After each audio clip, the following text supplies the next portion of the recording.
By 2036, it's estimated there'll be 43,000 more people living here in Moreland. And they're all going to need to move about.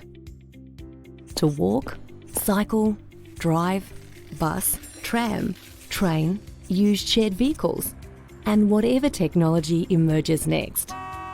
Smart, effective transport is vital. So Moreland Council has plans to help keep us moving now and into the future. Our road network is already congested and more cars will only make that worse. We need to limit the number of additional cars travelling and parking around our city if we want to keep our quality of life or make it better. Building wider or more roads isn't the answer. There just isn't land available without immense cost. The answer is in making other forms of transport more attractive, practical, accessible and available. We're lucky. Parts of Moreland are rich with transport options.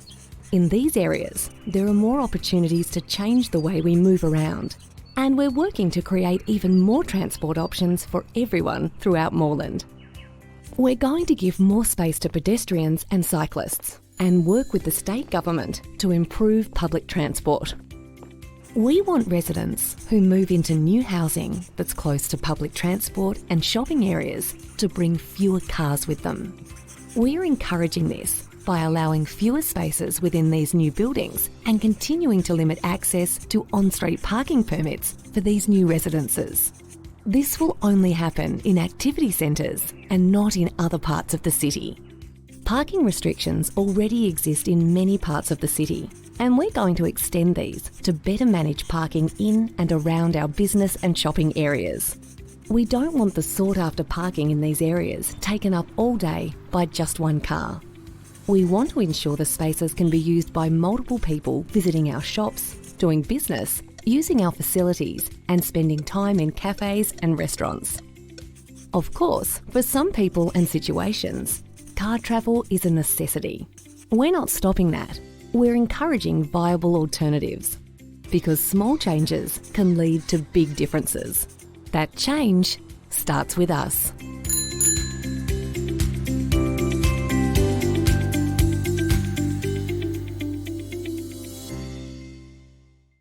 Victoria's population is growing, and Moreland is growing too.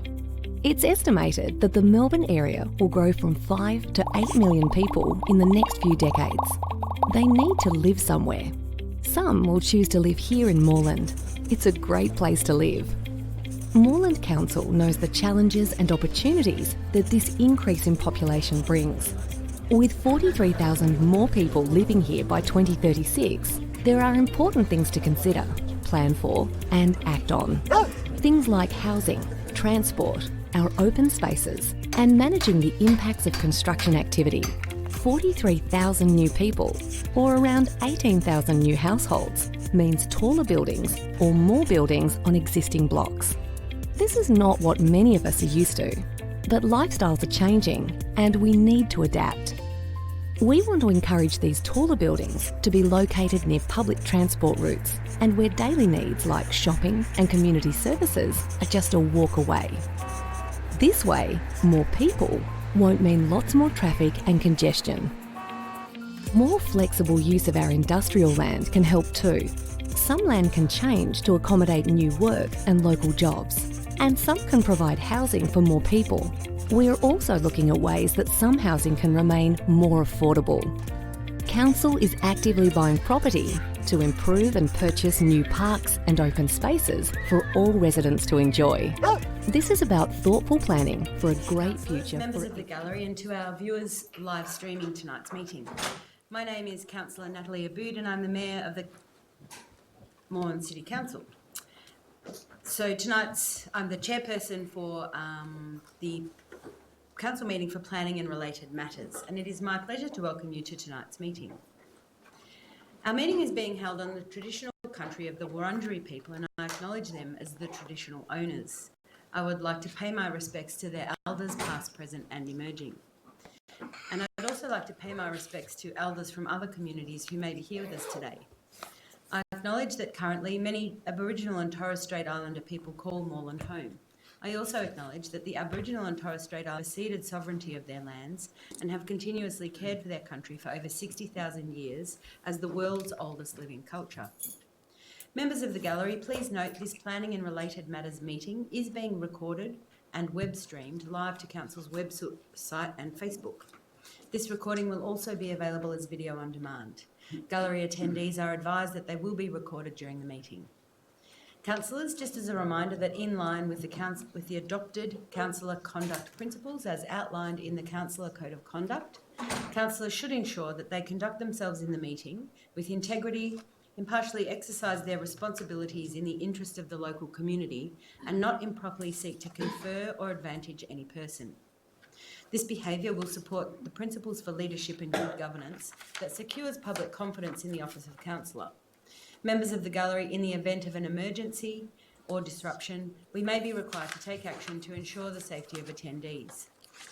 Please follow the directions issued by council staff and security officers.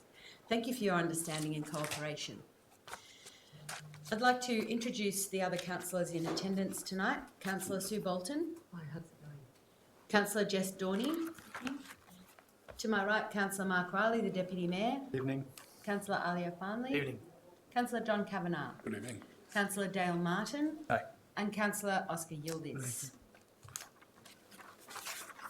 The officers in attendance tonight are Mark Hughes, the Acting Group Manager of City Development. Hello. Robert Shatford, Planning Coordinator. Andy Wilson, Principal Urban Planner Coordinator. Lachlan McGowan, Acting Planning Coordinator. Hannah Scott, Urban Planner. Troy Delia, Acting Team Leader of Governance. And Saskia Hunter, Governance Officer. Councillors, I note that we have several councillors on leave of absence from the meeting this evening. Councillor Carly Hannon is on leave of absence from the 11th of April to the 12th of August. Councillor Davidson is on leave of absence from the 19th of June to the 31st of July. And Councillor Tapanos is on leave of absence from the 17th of June to the 30th of July. So there are no other apologies because we know who's missing and why. I now need to ask, are there any interests or conflicts of interest to declare? So I need to notify everyone that I have a conflict of interest with, an indirect conflict by close association on item number, let me just find the number. DCF 5919, number 1 Champ Street, 21 Pentridge Boulevard, and 4 at 302 Moonering Drive, Coburg. Planning permit MPF 2018-268. And I'll get to that when the time comes. I'll announce the conflict and leave the room, and Councillor Riley will assume the chair for that particular item. So, councillors, could I please have a motion for the confirmation of the minutes of the meeting held on the 26th of June 2019? Councillor Farnley? Yeah. And Councillor Yildiz to second. Is there any debate on that item? I'll put it to the vote. All those in favour? Against? Declare that confirmed. So I'd like to give you an outline of how the planning and related matters meeting will run this evening. Firstly, the relevant planner will introduce the report and the officer's recommendation. I'll then give any objectors the opportunity to move to the lectern to make their submission. After this time, the applicant will be given the opportunity to speak. If you are making a submission, please clearly state your name and address for the record. You are requested to present viewpoints clearly and concisely on why you support or oppose the planning application. Please do not repeat what earlier speakers have said and keep the discussion focused on relevant issues and points not previously raised. If you are opposed to the planning application, would you please inform the meeting why you are opposed and suggest an alternative approach which would satisfy your concerns. Please use this opportunity to focus on your concerns rather than matters of detail in the officer's report. Please note that there is a limit of 3 minutes for each speaker, but as chairperson, I reserve the right to increase or reduce the time available to any speaker. So I'll now move to the presentation of reports, and the first report we have this evening is DCF 5819, 47 Park Street, Pascoe Vale, planning permit application number MPS 2018-897. And I'll move to the officers to present the report. Thank you, councillors, and good evening, councillors and members of the gallery. The first item for this evening is an application at 47 Park Street in Pascoe Vale. The application is for the construction of 4 double-storey dwellings in a tandem arrangement. Yep. Councillors, just before we continue with the presentation, I just wanted to point out a couple of mistakes, a couple of errors that have come to our attention with the report. On the first page of the report, in the table, it states that there's 11 objections, and those 11 objections will come from the same property. That is incorrect. There are 12 objections. An additional objection came in after the report had been finalised, and 2 of those objections are from the same property. Thank you. So the subject site is in the general residential zone. It's as shown up on the screen there, and it's in an incremental housing growth area. An incremental housing growth area is under the local planning policy. It encourages infill development at a moderate rate.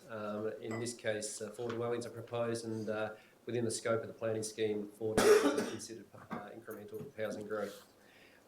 You'll see on the next slide, there's a fair bit of development that's happened in the area over the years. So a lot of the sites have been redeveloped either for 3 or 4 dwellings. Many are double storey, some are single storey. To the immediate north of the subject site is a property owned by DHS as a community care unit. The inset photo at the top illustrates the subject site. The subject site is 836 square metres.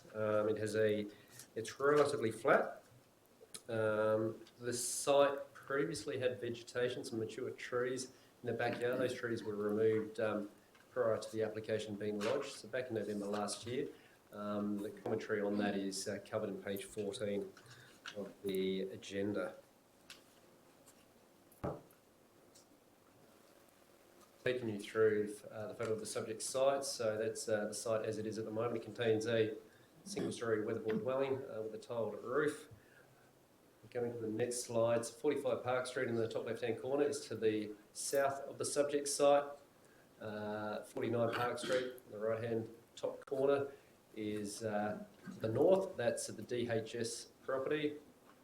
38 Vale Street going in the clockwise direction. That's diagonally opposite the subject site, so the corner of Vale and Park Street. And 43 Park, another 2-storey infill development to the south of 45 Park Street. So as I mentioned, councillors, the application before you tonight is for the construction of 4 double-storey dwellings. So carries over the design philosophy that is seen in the area with infill developments, so brick veneer at ground floor, weatherboard at first floor, so lightweight cladding.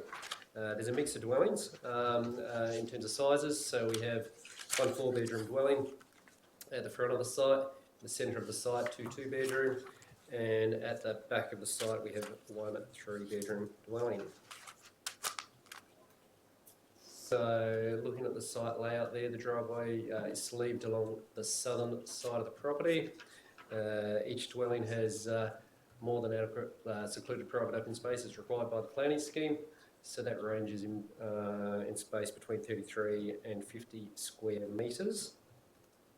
And the number of car parking spaces accord with the requirements of the planning scheme. It's ground floor living, so your traditional floor plan with first floor bedrooms. In terms of consultation through the process, as I've mentioned, there were 12 objections received. 2 came from the same address. Key issues were overdevelopment, car parking and amenity impacts to the community care facility to the north. We didn't actually have any objection from the community care facility to the north, but we did speak with the operator.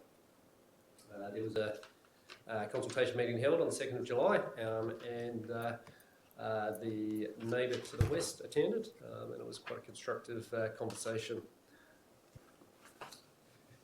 In terms of the considerations with this application, clause 55 obviously is the main assessment criteria for unit development. In this instance, the application achieves full compliance. As I mentioned, the car parking requirement is satisfied. It's respectful to the prevailing character. And from an ESD perspective, it also satisfies council requirements subject to conditions. So the officer recommendation before you tonight, councillors, is to issue a notice of decision to grant a planning permit, subject to some conditions. Some of those conditions include some changes to windows, some amendments to plans to address ESE requirements, and some minor alterations to the shed drive.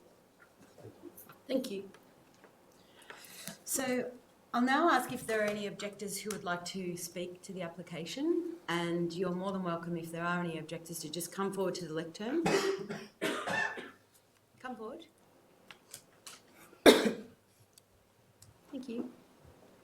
And if we could just have your name and your address. And Yes, then David McLeod, 546 Pascoe Vale Road, Pascoe Vale. I live immediately behind 47 Park Street. Thank you, David. I've got a number of reasons for objecting. I've just put them out in point form. I'll just list through them quickly in 3 minutes. Sure. Does not meet the neighbourhood character of single-storey, modest-sized houses with front and back gardens. Subdivision would remove forever this desired typically Australian housing type. The restricted appeal of the proposed housing style. Double-storey is not suitable for elderly or people with mobility difficulties because they've got to go up and down stairs. Inadequate outdoor recreational space is not suitable for children or families. There's already too much of this housing style in this area. In the future, this will be considered a mistake. There's newspaper articles appearing say empty homes are on the rise, development boom, blame for more unoccupied homes, and it produced statistics that said 10% of houses in Pascoe Vale are empty. It's an inappropriate location. Next door, which was mentioned before, at 49 Park Street, is a nursing home for intellectually disabled people, and overlooking to them from upper storey windows and outdoor areas all along their fence line would be a privacy invasion for these patients, and they shouldn't be subjected to this. Park Street is a poor location. It's not close to any employment centre. It's only about 100 jobs in total in the entire Pascoe Vale West Oak Park area. It's not near a shopping centre that can adequately meet or economically meet one's retail requirements. You'd have to leave the area to work and shop. Most people travel by car. This creates unnecessary car travel, adding more traffic to major roads. Public transport in this area is inadequate, particularly at night, where half the population, women, are often too scared to use it. It's an overdevelopment. Too many double-storey dwellings have tried to be jammed in on one standard housing block. This block can only comfortably accommodate a dual occupancy. That would be a solution to the problem. The upper storeys of units 3 and 4 are in the line of backyards, which contradicts the Moreland Council's policy. It's not environmentally sustainable. There's too much vegetation, and trees would be removed and built over. Too much of the site, 65%, would be covered by concrete, brick and tiles. A quarter of the site would be driveway, which is private road that needs to be kept clear at all times. It's a poor use of land. There's inadequate garden space where one could grow food crops or provide shade trees. Units like these often require noisy air conditioning use for 18 hours a day, no matter what energy recommendation they get. There's inadequate private storage space, which often leads to garages being used as sheds or recreation rooms. The garages are small, and there's a narrow, curved, sweeping entrance to the driveway where you've got to swerve around a letterbox, which would require a complex and difficult driving and reversing procedure to get cars in and out. Most likely, because of the storage space and the difficulty getting in and out, the unit holders would park outside in the streets, which are already overused for this purpose. This causes access, safety and traffic problems for others. It's hard to see to safely cross a road when it's lined with parked cars on both sides. Emergency vehicles can't gain quick and clear access, and streets were made to move traffic in, not store cars in, because of planning decisions. When Pascoe Vale Road is closed or blocked, Park Street along here is the only north-south alternative detour. It's intrusive on neighbours.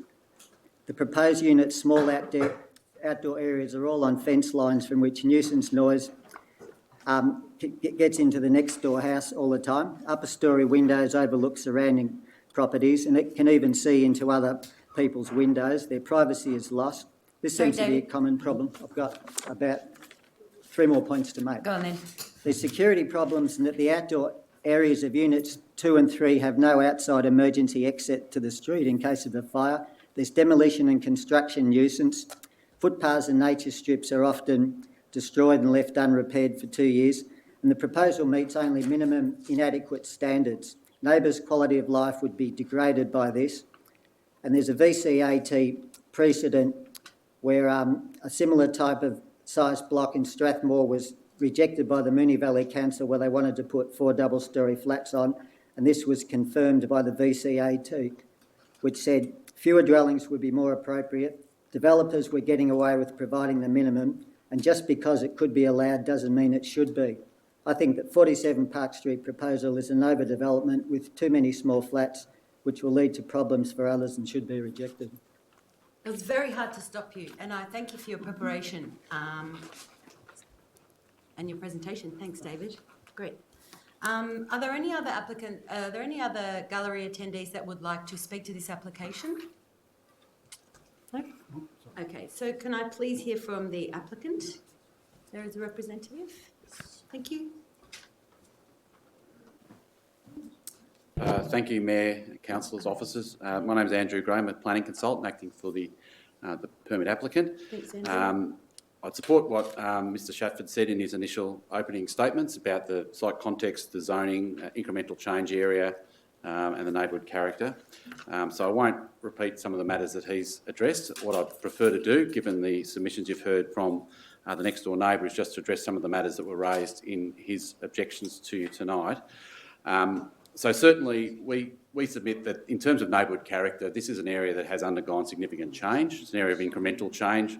The section of Pascoe Vale between Pascoe Vale Road and the railway line has certainly accommodated significant medium density in recent times, and as a result of that, the character is very representative of that style of housing, and in that regard, we say that this proposal will respect that character.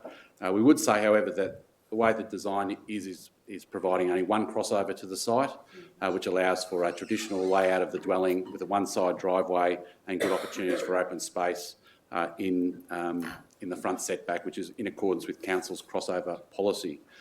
In terms of the location of the site, we say it is an appropriate site for medium-density housing. It is quite close to the Pascoe Vale station, about 750 metres away, which is relatively close in the context of Moreland, and it's relatively close to that activity centre. The design, we say, is site responsive. What it seeks to do is to centralise the built form in the middle of the site to provide for north-facing backyards that all meet and exceed the minimum requirement for open space requirements. In terms of cars, the car parking provision is in accordance with clause 5206 of the planning scheme. There's no requirement for visitor parking. It's all in accordance with the requirements of the planning scheme. In terms of overdevelopment, as Mr Shatford has suggested, and the planning officer's report confirms it, all clause 55 standards and objectives are met fully, so it's a fully compliant development in terms of setback, site coverage and so on. It provides a mix of housing. It provides for 2 houses which have bedrooms and living areas on the ground floor for disability access. There's a good ESD response in terms of water tanks, rain gardens, double glazing and so on. And so we say in that regard it meets that requirement. In terms of issues around noise and construction requirements, certainly there are matters dealt with under separate legislation, but people are protected under that legislation from unreasonable impacts on their amenity. We say that our client has been to the consultation meeting, has discussed the concerns of the neighbour in relation to that, has offered up suggestions in terms of changes which have been adopted by the council officers, and has worked closely with the council officers and sought to respond to objections. So we say we support the recommendation from the officers. Thank you. Thank you, Andrew. Councillors, are there any questions to put to the applicant or the objector? Councillor Riley?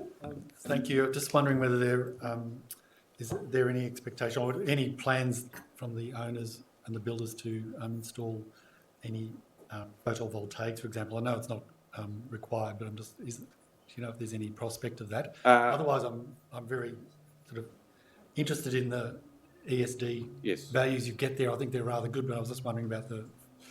Look, that matter has been raised with us by the officers, and I've had some instructions from my client that they would be prepared to accept a condition if the council has felt it was necessary to provide for photovoltaics cells on the roof. and they're happy to accept that condition, councillor. Thank you. Are there any other questions from councillors? Councillor Martin? Yeah, I just wanted to raise one question. So one of our council policies now is to provide residents with green bins. Yes. I noticed in the plans, it looks like there's 2 shared bins, both recycling and general waste. Would the applicant be amenable to expanding that area to provide for green bins for the residents also? I don't think there's any issue with that at all, councillor. I think there certainly will be green waste being generated on this site, so I don't think there's any concern at all that being required as part of any condition too. Yeah, thank you. Thank you. Any other questions? Yeah, I've got a question. Councillor Donny? Just about bike parking Yes. infrastructure on the site and Yes. whether that's been accommodated anyway, whether you'd be open to it. Yeah, look, it hasn't been accommodated specifically on the current plans. I have had some discussions with the designer, and it is possible to incorporate some bicycle racks in the garages. So again, we are open to, or would be happy to accept a condition in relation to the provision of bicycle parking for each of the dwellings, within a formalised bicycle parking for each of the dwellings in that way. Thank you. So I expect there are no further questions. Got one for the council officer though. Yeah, Councillor Bolton? Oh, just a question to the officer. Just one thing which was raised by the objector about a complicated manoeuvre around a letterbox to go into the driveway. I was just wondering what the opinion is of council transport engineers about that, because I hadn't sort of picked that up in the report. Thank you, Councillor Bolton. Yes, look, council's development engineers, transport engineers, reviewed the application. They had no concerns with the proposal, that it could be safely manoeuvred. Vehicles can enter and egress the site in a forward manner, so there's sufficient turning arcs, so there won't be any vehicles progressing all the way down the driveway into Park Street. Did you have another question? No, that's it, yeah. Sure. So I'll ask now, councillors, if I could please have a motion regarding this application.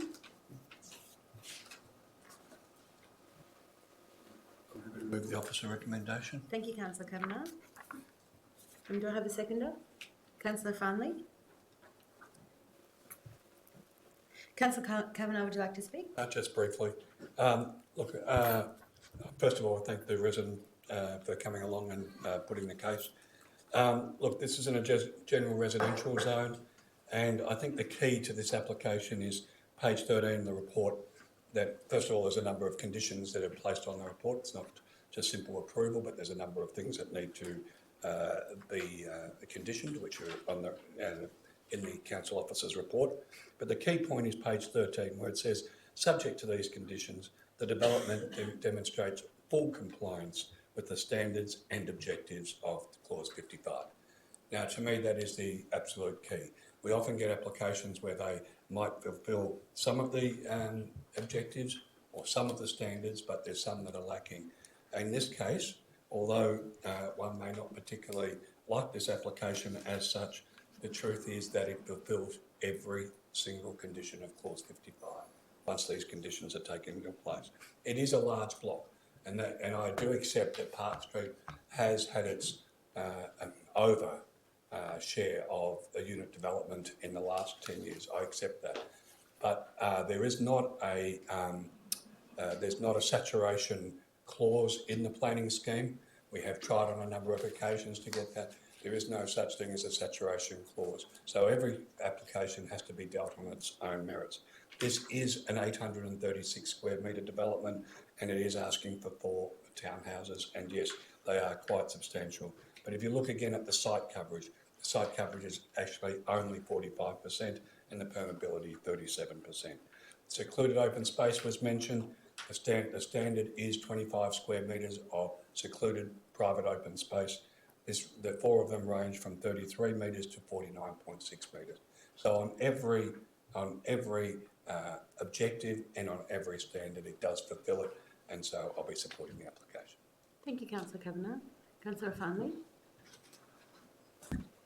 Thank you to David, the objector, for his for his preparation. I really appreciate that. I thought there was a lot of good detail in there, and I got a sense of his sense of concerns. And I think, David, what you're talking about goes just beyond 47 Park Street. It's probably a concern many of our residents feel in terms of that overdevelopment and big change and quick change that our suburbs are facing in Moreland. I too and share your frustration, and I've been tearing my hair out for 3 years here at council trying to find ways that we can focus development in the right areas. And I've continued to work on that, so I'm more than happy to take you outside of this meeting and take you through some of that work. The difficulty here is that the precedent's been set largely on this street, and so will the case stack up at VCAT in terms of overturning this application? I don't see that actually happening. The precedent is largely set in this particular area for this type of development, and that's where the complication comes in. I'll be more than happy to hear from councillors if there are any other recommendations to improve this particular development on some of the themes that the councillors had asked previous questions on though. Can I? Councillor Riley? Yeah, I'd like to move an amendment or a condition, if it's acceptable to the mover and the seconder, that we require some consideration of photovoltaics, bike parking provision, and green bin, accommodating green bins, which are now free for any of our residents to access at the moment, given that we're going to food out of the landfill. So I'm just wondering if we could, if that's acceptable to the mover, and say, I don't actually have the wording there, but I think it's relatively simple for us to require that. We've got that there? Yep. Oh, it's already in there. So. Yep.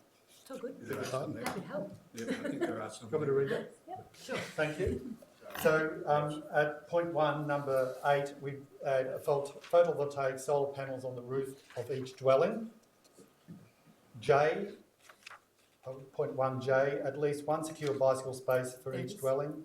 And 1K, provision of communal green bin storage or other provision for the green bin storage, if that's acceptable to mover. Acceptable to me as the mover. 5A as well in there. I beg your pardon. So, I'm just checking 5A. Thank you. And under 5A, fourth point, which says inclusion of photovoltaic solar panels on the roof of each dwelling. that's acceptable to me. That's acceptable.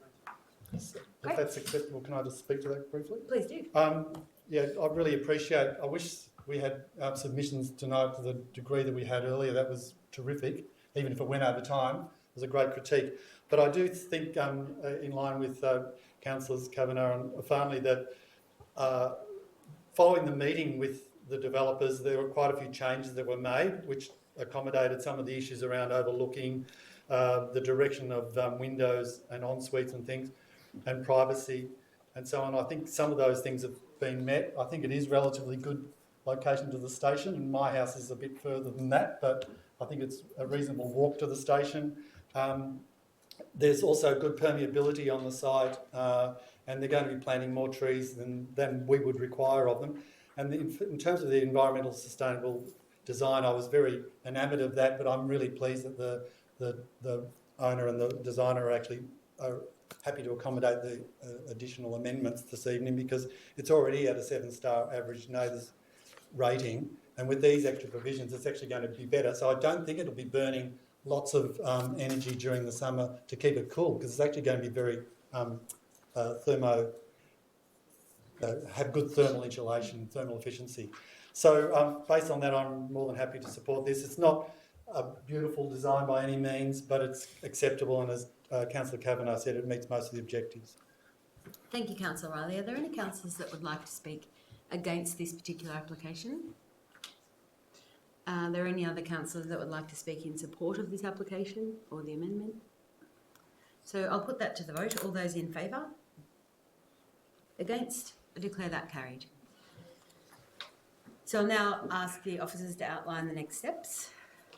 Thank you, Councillors. The Council this evening have determined to support the issue of a notice of decision to grant a planning permit for the development of 4 two-storey townhouses at 47 Park Street in Pascoe Vale, subject to the alternate recommendation that's been tabled this evening. The applicant and objectors will receive copies of the decision. As objectors, you'll have 28 days in which to lodge an appeal with the tribunal if you're not satisfied with Council's decision, Likewise, the permit applicant has 60 days in which to appeal any conditions imposed. Thank you. Thank you. So I'll now move to DCF 5919, number 1 Champ Street, 21 Pentridge Boulevard and 4 at 302 Moonering Drive, Coburg, planning permit MPS 2018-268, and then promptly declare myself as a conflict of interest by association.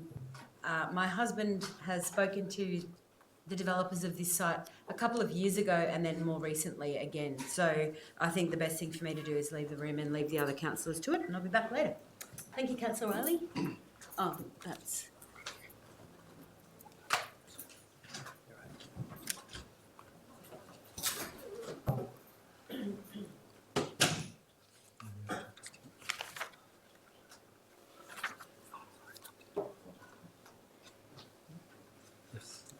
So thanks.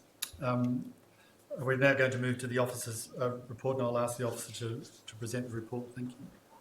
Thank you, Councillor Riley. So the second item this evening is a site at 1 Champ Street in Coburg, Pentridge, the former Pentridge Prison, and this is an application for signage at the site. This is the site, the northern portion of the former prison, so north of Pentridge Boulevard, generally bounded by Murray Road to the north, Champ Street to the west, and Stockade Avenue to the east. The relevant controls for the site, it's within the activity centre zone, and it's also subject to the heritage overlay, which recognises the former prison. However, the site doesn't trigger a planning permit under the heritage overlay because the site is on the Victorian Heritage Register, which means that Heritage Victoria also needs to issue a permit for the signage, which they have already done. And it's also included within the environmental audit overlay and the parking overlay. So we're within Precinct 9, within the activity centre zone, which recognises the former Pentridge Prison. And the planning policy framework generally recognises the importance of signs to provide information to direct people to businesses and locations of interest. And it also recognises that poorly designed signs can detract from the appearance of buildings and the character of an area. This is a photo looking at the site, corner of Pentridge Boulevard and Champ Street, looking north towards the former administration building and previous entrance to the prison. And then looking east from the same spot, looking back down Pentridge Boulevard. Yes, the image below there is one of the signs that are proposed, a photo montage. I don't expect that this is to scale, but this is a representation of one of the signs. So the proposal includes 71 signs in total, with 58 business identification signs, 1 pole sign and 12 directional signs. 50 of the signs will include elements of internal illumination, and 13 of the signs are proposed to be located outside the walls of the site. So the image that we just looked at had one of the F1 signs, which is described on the left of the screen there. The other signs that are external to the site include a number of F3 signs, V2 signs and W1 signs. So these images depict a couple of spots around the prison site, and these are F3 signs, so they're smaller than the large signs that are on the corners. The top image is looking along Champ Street to the north up to Coburg Lake, and the other image is looking on the corner of Stockade Avenue and Murray Road. During the application process, we received 11 objections. The issues that were raised were the number and size of the signs, the impact on the heritage character, the need for a consistent approach to signage across all of Pentridge, and there being no distinction between commercial and wayfinding signs. There was a planning and information discussion meeting on the 5th of June, attended by a number of objectors. So the key considerations from a planning point of view are the extent of the internal illumination, the number of signs and the style of those perimeter signs, the height of the large perimeter signs, the impact on the view lines within the former parade ground within the site, and the consistency of wayfinding signage through the whole of the former site. It's recommended that a notice of decision be granted. The key conditions Included within that notice of decision are a reduction to the number of signs on Champ Street, so almost a halving of the number of signs on Champ Street, a reduction to the height of the largest signs to no more than 5 metres, so that they sit below the, or well below the height of the former walls, or the walls. Relocation of the signs outside the principal view lines within the former parade ground, and also that names of the commercial tenants are displayed in a white text only on the dark blue background that's proposed, but with the exception of the logos, which could be in the corporate colours of those particular tenants. And the wayfinding signs are to be coloured in a neutral colour to distinguish them from the business identification signs. And also that a wayfinding strategy to include guidelines for achieving consistency of wayfinding signage across the north and the south parts of the former prison in consultation with the owners of other parts of the site. Thank you. Thanks, Mr. Wilson. It's now opportunity for objectors and submitters to speak. So I'll ask if there are any objectors present who'd like to step up to the lectern. Please step forward.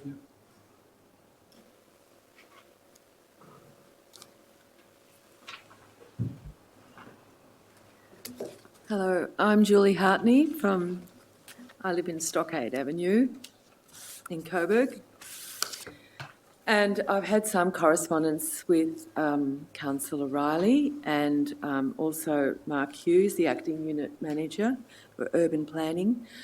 I believe that the concerns about the signage, the internal signage, have been raised and will be further elaborated on by 2 other speakers. And I'd like to really focus on the impact on Stockade Avenue, which is where I live, and on and I know many of the residents of Stockade Avenue are very concerned about traffic and parking issues. And it was with alarm when I studied the huge document, the plans of the traffic circulation, that Stockade Avenue is a major arm of traffic in this whole plan. And the signage, which is what we're talking about today, I fear will direct traffic into and along Stockade Avenue from Pentridge Boulevard and obviously from Murray Road. However, I believe that hasn't taken into consideration that we're not a commercial area, we're a residential street. And in fact, this whole development is surrounded by a very densely populated area with apartments and townhouses. So I am really speaking on behalf of the residents of Stockade Avenue, who I note did not object at all to the plans. I can only assume because we didn't know how we were going to be impacted by the huge increase of traffic being directed by these signs along Stockade Avenue. And I believe that if residents had been aware, that they would have certainly have raised objections, because traffic is already a major consideration, as well as parking issues with the surrounding and the new developments that have happened already on the other side of the Bluestone Wall where we live. So really I seek reassurance that if this is voted on tonight, that there'll be further consultation with residents of Stockade Avenue and other affected areas. And if not, I'm sure that there will be major concerns raised and a lot more discussion in the area and put forward to council. So the way that the size of these 2 big signs, which will be at the end of Stockade Avenue on both ends, which will be presumably directing traffic into Stockade Avenue, that is an issue, as well as any consideration of the residential nature of our street. Thank you. Thanks, Julie. Thank you. Are there any other objectors who wish to speak? Thank you. Come forward.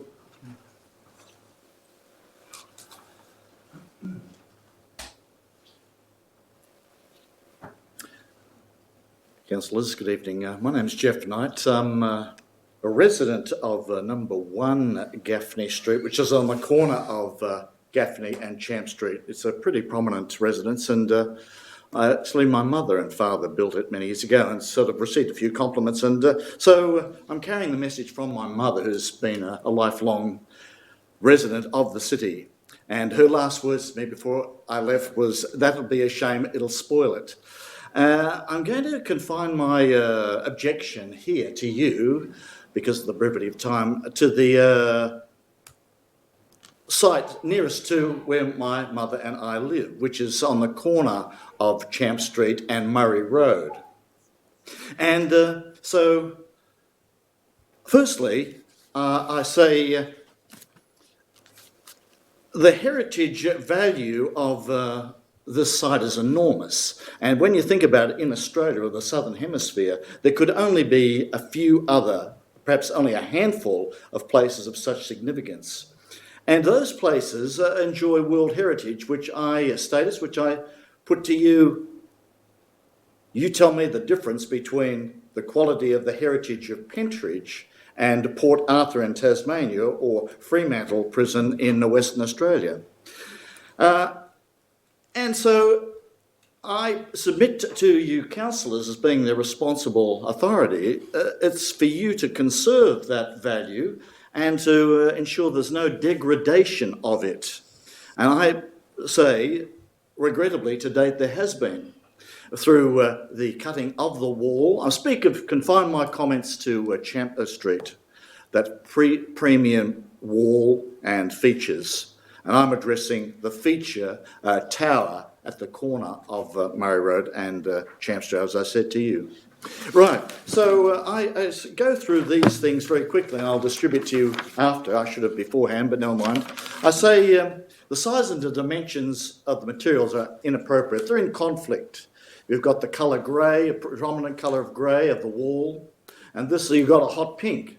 It's a clash, and it's an abrasive clash, particularly if it were to be illuminated, which of course it will be.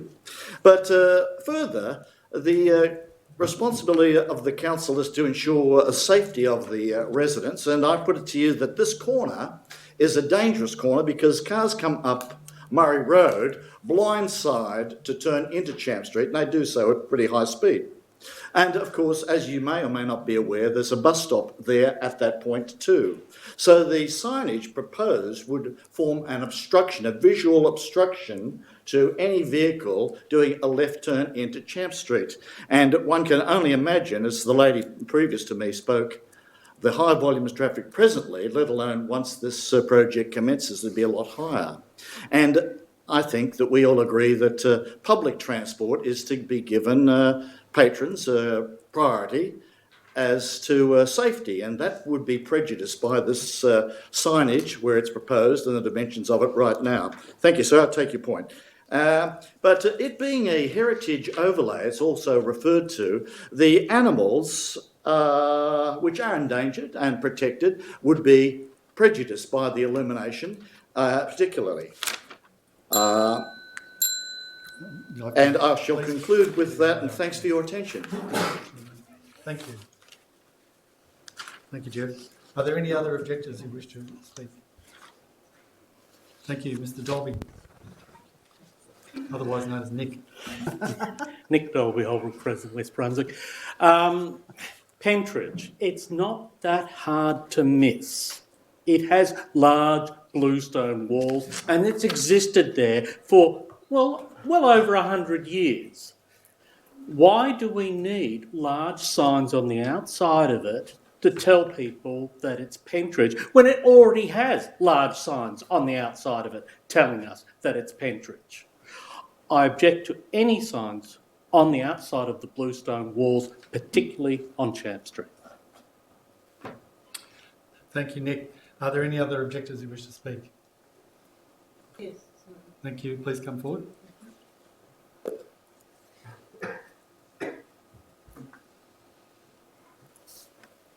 Councillors, thank you for hearing us. I'm Helen Deans, and I'm from the Pentridge Community Action Group, and I also object as a resident as well. I'm not going to go through all the points in our submissions because I assume that you've probably read them, but This fails to comply with the Borough Charter and with its iconic heritage location. It fails to actually comply with the moorland planning scheme, we believe.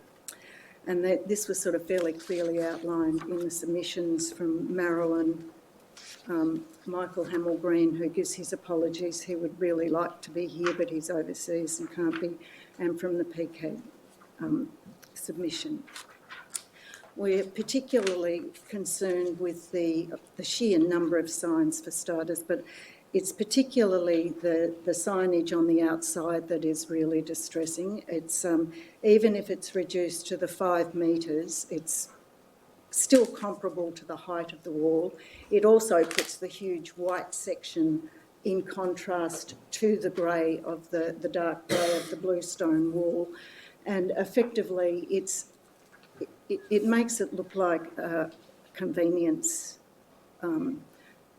store or shopping centre or something like that, which I suppose it is turning into effectively, but we would prefer if it didn't.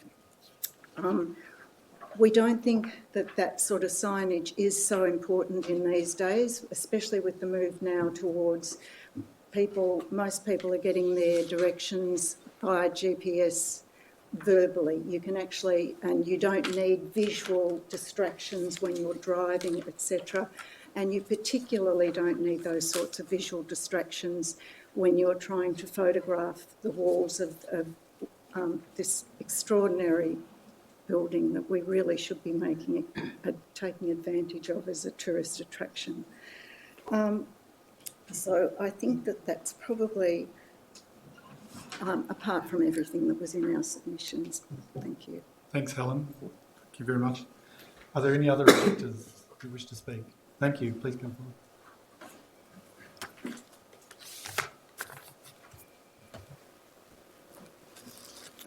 Thank you. I'm Marilyn Oil and I'm from Coburg. I was disappointed with the inadequate conditions in this NOD. The statistics are startling. They've already been given to you, but I give them to you again. The proposal was for a total of 71 signs, 71, throughout the Pentridge-Coburg site, including 58 business identification signs, 1 pole sign and 12 direction signs. 50 of these, and when I worked it out, it was over 70%, would include elements of internal illumination. 13 of the signs are proposed to be located outside the walls of the site, with the remaining signs behind the walls. 13 signs outside the wall are either the large perimeter signs up to 6 metres high on the original application, and some smaller directional signs. 9 signs were proposed on Champ Street between Pentridge Boulevard to the south and Murray Road to the north.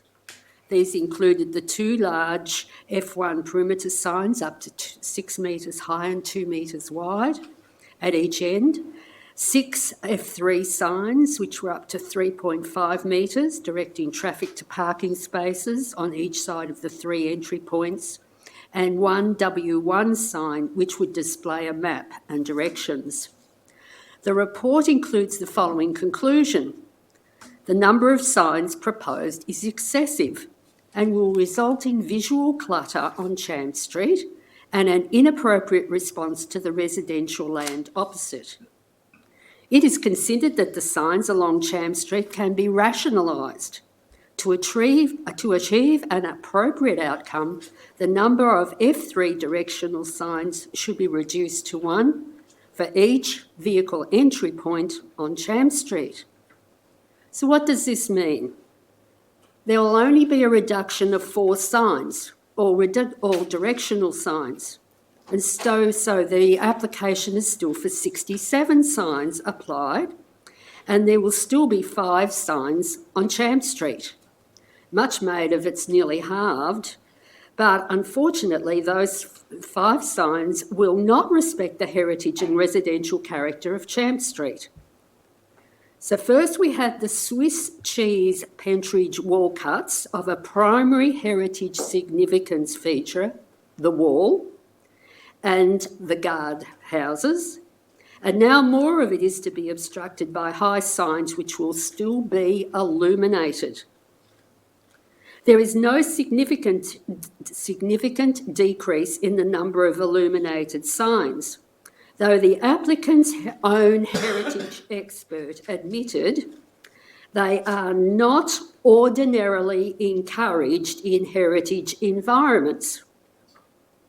The high signs are only reduced by 1 metre, so they're still 5 metres high.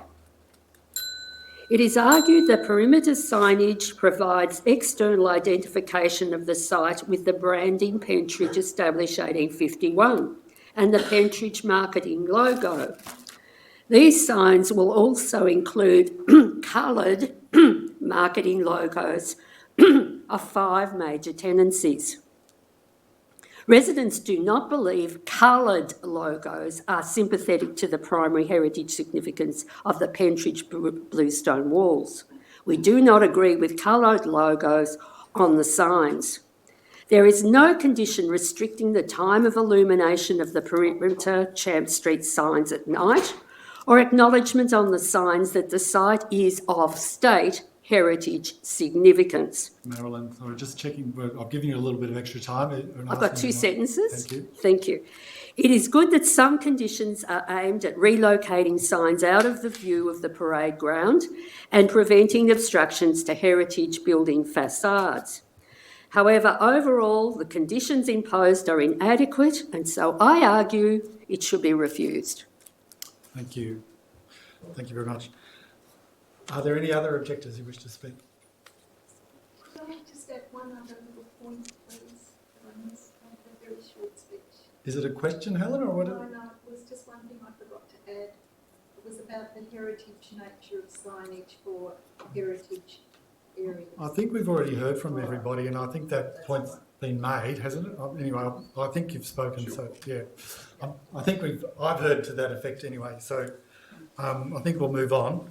Are there any other speakers? Is it a different point to what's been raised before? Because if it is a different point, I'd like to hear it. If I can add that. Sorry. Helen, come forward and make your point, because you actually gave your speech within time, so I'm happy for you to come and finish it off. Look, I am sorry about that, but I wasn't actually looking at my notes. Most of you will be familiar that heritage areas, heritage sites have specific requirements for signage in most states, and I think our state does too. And I think that it's brown writing, etc., and it's certainly not of the size that we're intentioning here, but thank you. Thanks, Helen. Thank you. Are there any other speakers who wish to speak?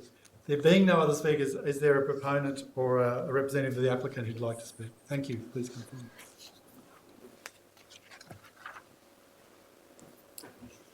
Good evening, councillors. My name is Annabelle Paul and I'm a planning consultant that is representing the Shea Group, who are the owners of the Pentridge site. This application that's before council tonight is for an integrated package of signage. We wanted to avoid coming at an ad hoc manner as soon as a new business established at the site, and we thought it was important to come up with an integrated, carefully curated package of signage. We've gone through a long, extensive process with the planning officer and modified the plans over the last year or so. The purpose of the package of plans is to provide a sense of identity, to provide a legible precinct, a meaningful place, destination and connection. The package of sides provide for consistent colours, they're consistent symbols, consistent form, consistent materiality, and they're also been designed to complement the history of the site. We support the officer's recommendation, and we are accepting of the conditions of permit. We think the conditions of the notice of decision have addressed a lot of the issues that were raised at the consultation meeting, one of them being the reduction in the size of the taller signs to be well below the perimeter wall. We note that there is the issues that have been raised tonight, just to address some of them. Heritage Victoria have issued a heritage permit for this, so they have already assessed it and have confirmed that they are happy with the signage in terms of heritage issues. As the officer noted, there's no local heritage overlay in this instance because it's on the Heritage Victoria Register. In terms of the illumination, the signs are being illuminated because Pentridge will be evolved to be a nighttime precinct, but they are well below the street light lux levels, so they will be not more dominant or more visible in that way. The issue raised about traffic, this isn't changing any traffic. The signage are merely directing people to the various parts of the site that they will need to go. They're designed to direct both vehicles, pedestrians and cyclists approaching the site. There's no hot pink proposed. It is merely, we think it's very respectful, a similar colour to the blue on your name tags. It's a blue corporate kind of colour with white writing, and the only elements of colour would be small symbols for key tenants. There's no signs attached to the heritage fabric or the walls. While the number of signs sounds a lot when you say 70 signs, in fact, a lot of them are very small directional signs, maps and the like that are internal to the site. With the conditions proposed, it's down to 10 signs. And with that, I think on Champ Street, it's down to 5 signs. That is a several hundred metre long street, and they're basically at the key entrance points only. There was one correction, I think, to the NOD that we just wanted to clarify with the officer. We're happy to support the reduction. Initially, the proposal had 2 signs at each entry point, and we're happy to reduce that to 1 at each entry point. There's 3 entry points along Champ Street, so we think that's a reduction of 3 signs rather than 4. That's in 1B. But other than that, I think the intent was the same. So overall, this has been it is in the activity centre zone. It is going to be a vibrant, active living site once it's developed. There is a need to direct people into the site to know whether they're going to the cinema, the shopping centre, to an apartment. It is a very respectful level of signage, and we consider that it's a coordinated and clear package. So we support the officer's report, and we hope you do too. Thank you. If you just mind remaining, we might just ask Sure, questions. sure. I might leave with one if people will indulge me. Just regarding, there's a question regarding the visible obstruction due to the signage on the corner of Murray and Champ Street. What's your view about obstructing drivers' views, particularly drivers and car users or vehicle users? No, we've had a look at this, and I think it's been internally referred as well, and there is no, it's well set back from the street, and we don't consider there would be any obstruction. It's sited on the corner there, but it's set back and within, as shown on the map. We don't have any concerns with that, and we have looked at that. Thank you. Are there any other questions from councillors?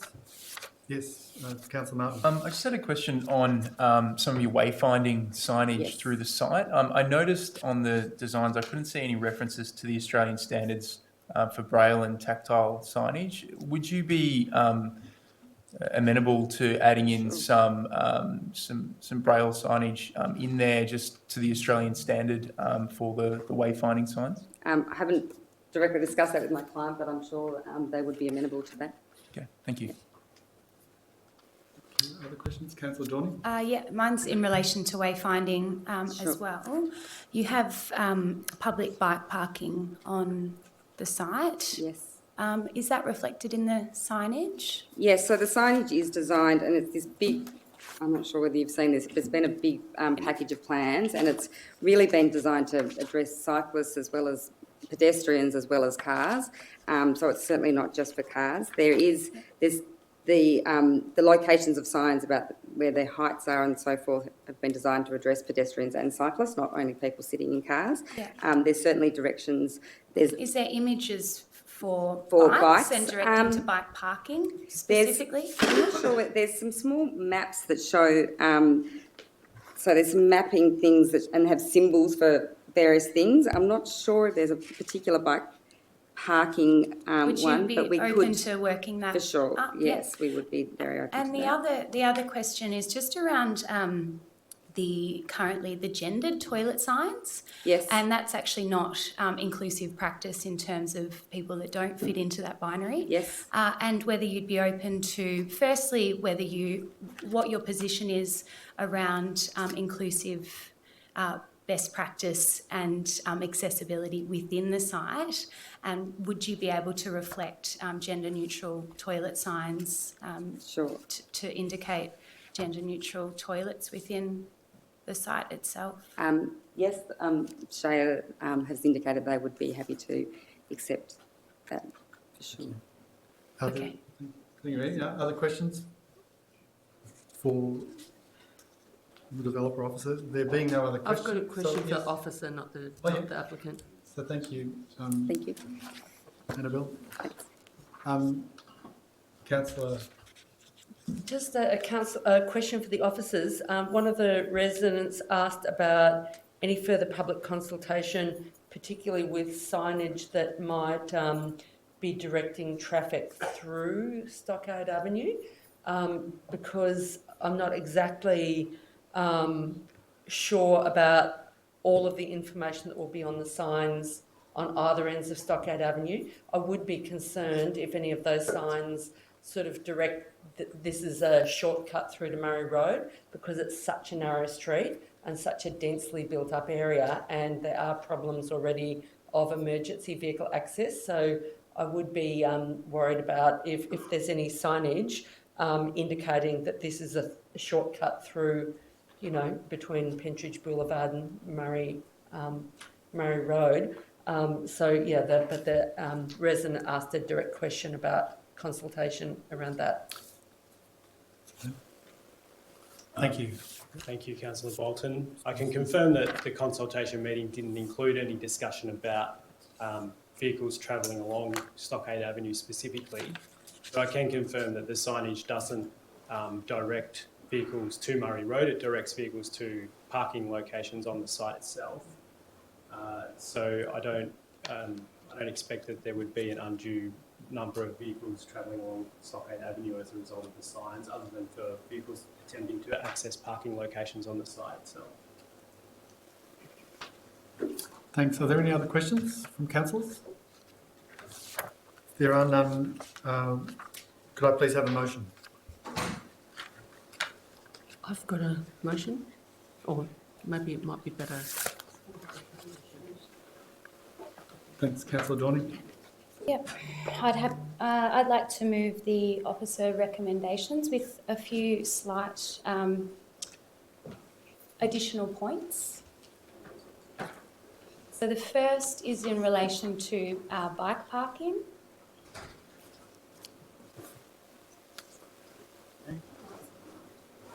Got that there. Wayfinding. Can you? Have you got Yep. So a point N. So bicycle parking directional signage.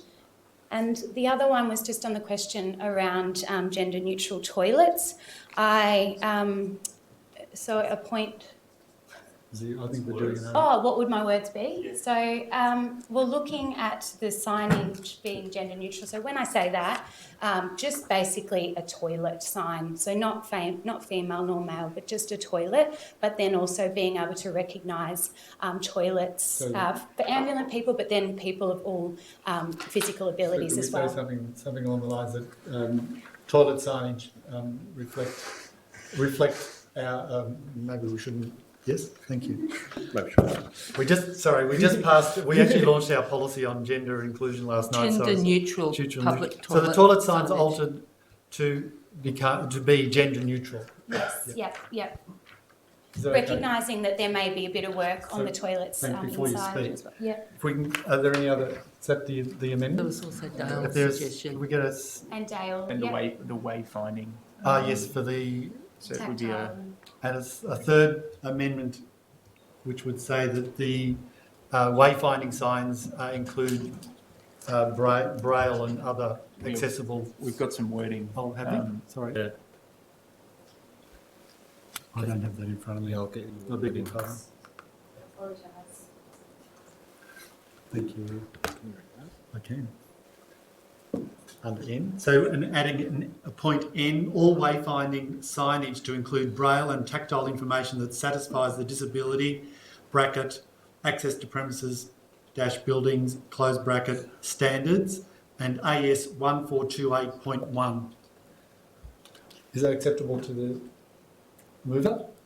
So the toilet signs altered to be gender neutral and also wheelchair accessible or And you, Yeah. So, yeah, thinking about universally accessible.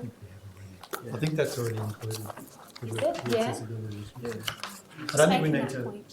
It just should be gender neutral, not gender neutral. Oh, gender neutral, yes. Yeah. Sorry, just looking at this, Okay. it's actually shown on the maps as being accessible, so I'm pretty sure we covered that. Okay. Are you happy with the wording there, Councillor Joining? Yes? Can we get a seconder for the motion with these 3 amendments, please? Or do I have a seconder? I'll have a sec. Thank you. Councillor Farnley. Thank you. Would you like to speak to the motion? Yeah, look, I too would not like to be approving the signage tonight. I basically on principle of kind of where the Pentridge development has gone, I really think that we've made a bit of a dog's breakfast of the development in some ways. I like to think that moving forward that is going to be improved, and I have seen, there is some real potential for particularly this newer development. I think I'd like to also acknowledge the work with the community, and I do really encourage strong partnership moving forward in that space and consulting as much as you can, even though you don't necessarily need to.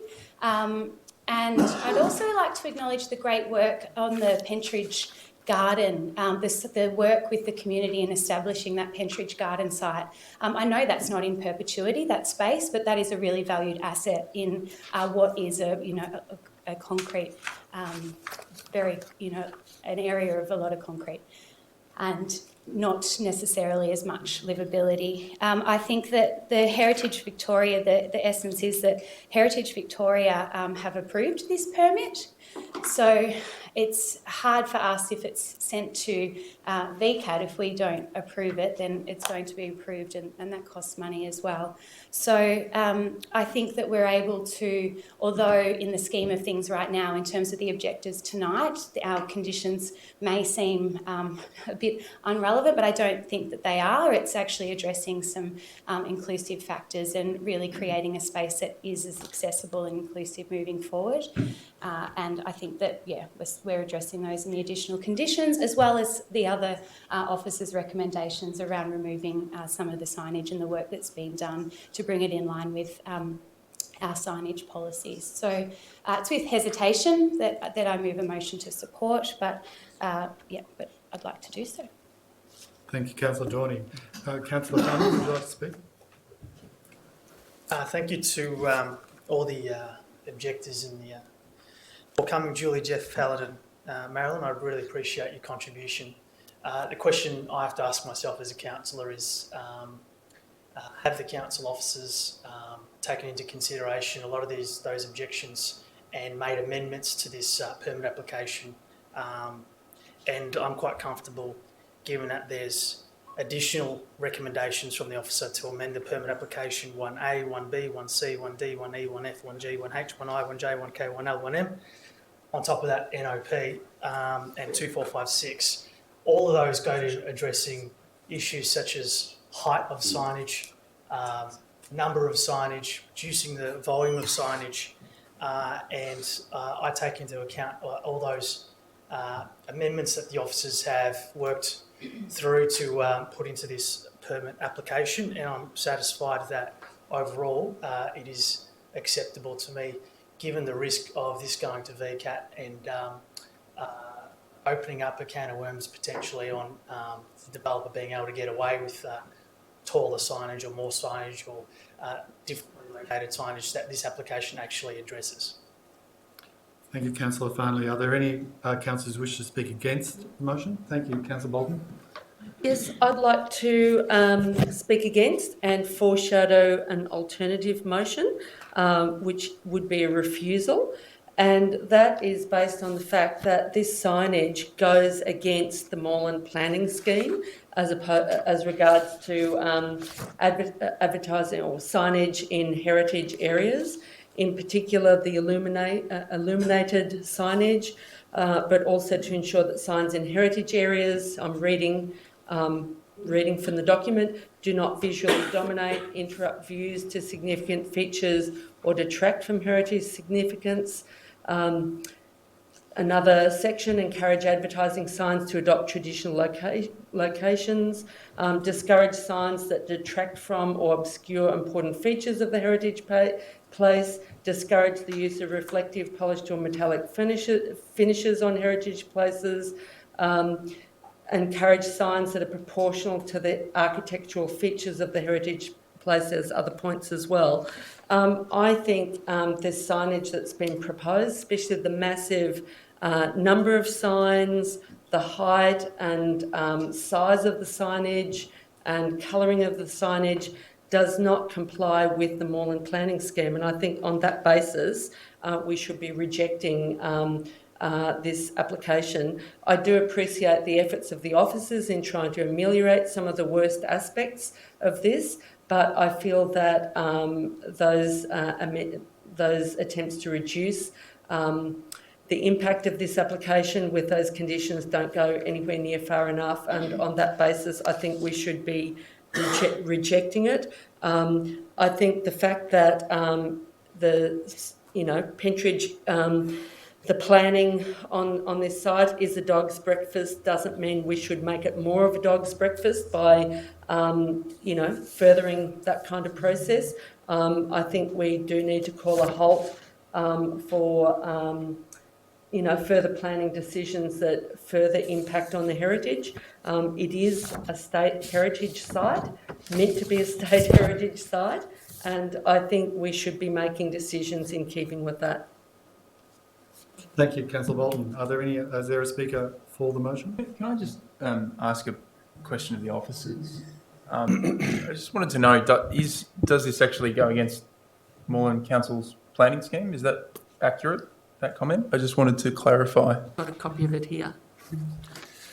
So the planning scheme obviously is made up of a number of policies, one of which is the local advertising signage policy, which has guidance for considering signs, advertising signs within a heritage area.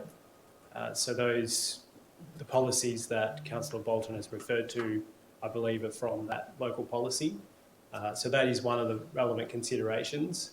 As I noted in my presentation, the heritage overlay is not a relevant consideration for council in this instance because the site is on the Victorian Heritage Register. Therefore, a permit is not required under the heritage overlay. So the extent to which heritage is relevant to our consideration is reduced to the consideration of the that local policy where there is consideration for heritage areas. Thanks, Mr. Wilson. I just want to draw the meeting back to the attention. Councillor Bolton was foreshadowing a motion, essentially, and speaking to that and looking at some of the grounds. On the report that's before us, I'd just like to remind people that, as Mr. Wilson's indicated, with the conditions, the number, type and locations of signs will have an appropriate response to Council's local signage policy. So I just want to draw it back to that because I think Councillor Bolton was talking about if there's an opportunity to put up her motion to, what's the motion? To refuse, that would be one of the grounds. So obviously there's some room for debate in there. Can we come back to the, are there any other speakers? I'm going to ask for another speaker either in favour or against the motion. Councillor Martin. I'm happy to speak in favour of the motion. I think the planners have adequately addressed the concerns. This is particularly tricky given the fact that it doesn't sit with us, it sits with Heritage Victoria. I agree that if we had our time and we had control in the Pentridge precinct, we definitely would have done it differently. I recognise that what we're dealing with here is an activity centre zone. This is essentially a shopping centre district, and I think ensuring that we have adequate signage through that area that speaks to disability, to wayfinding. I think there's a process that we can work with the residents on this one. Moving forward, we have traffic management policies.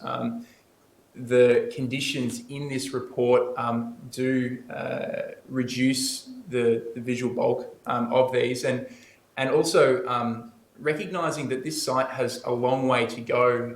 We're looking at some really monstrous developments going up behind it that are going to make these 3 and 4 metre signs really not stand out at all. And I'm really comfortable with the signage as it's listed here. And I think the developer seems willing to work with council and to work with residents in making sure that they can adjust and tweak some of these issues, if any, do become available or do become apparent after these are put in.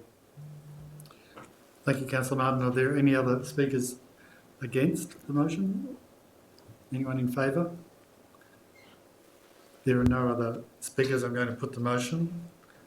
All those in favour of the motion as put with the amendments? All those against?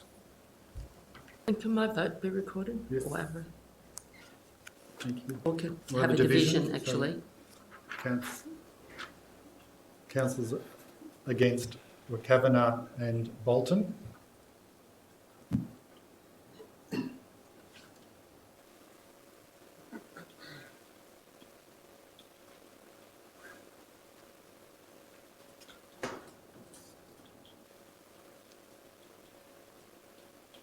With councillors in favour, Yildiz, Martin, Lafarnley, Tawney and Riley. Thank you. I'll declare that motion, sorry, I'm going to declare that motion carried. If there are steps. And the next steps, I'm going to ask the officer to outline the next steps. Thank you. Thank you, Councillor Riley. So Council has resolved to issue a notice of decision to grant a permit for the signs as outlined in the officer recommendation and including 3 additional items in condition 1. Residents who have lodged a submission with Council will be notified of the outcome of tonight's meeting in writing, and you'll have 28 days to make an appeal to the Victorian Civil and Administrative Tribunal. Thank you. Thank you. We'll go to our next topic. Someone invite the Mayor back into the room to take over the chair, and I'll welcome back the Mayor. Councillor Abood, thank you.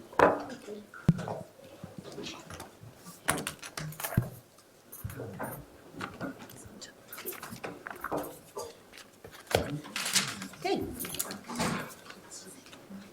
The next item we have this evening is DCF 6019, 151 Melbourne Avenue, Glenroy, Planning Permit MPS 2018-676, and I'll move to the officers to present the report. Thank you, councillors. The third item for this evening is an application at 151 Melbourne Avenue, Glenroy, and councillors, this application or this site has been before you about 12 months ago for a proposal to demolish the existing dwelling and construct some new dwellings on the site.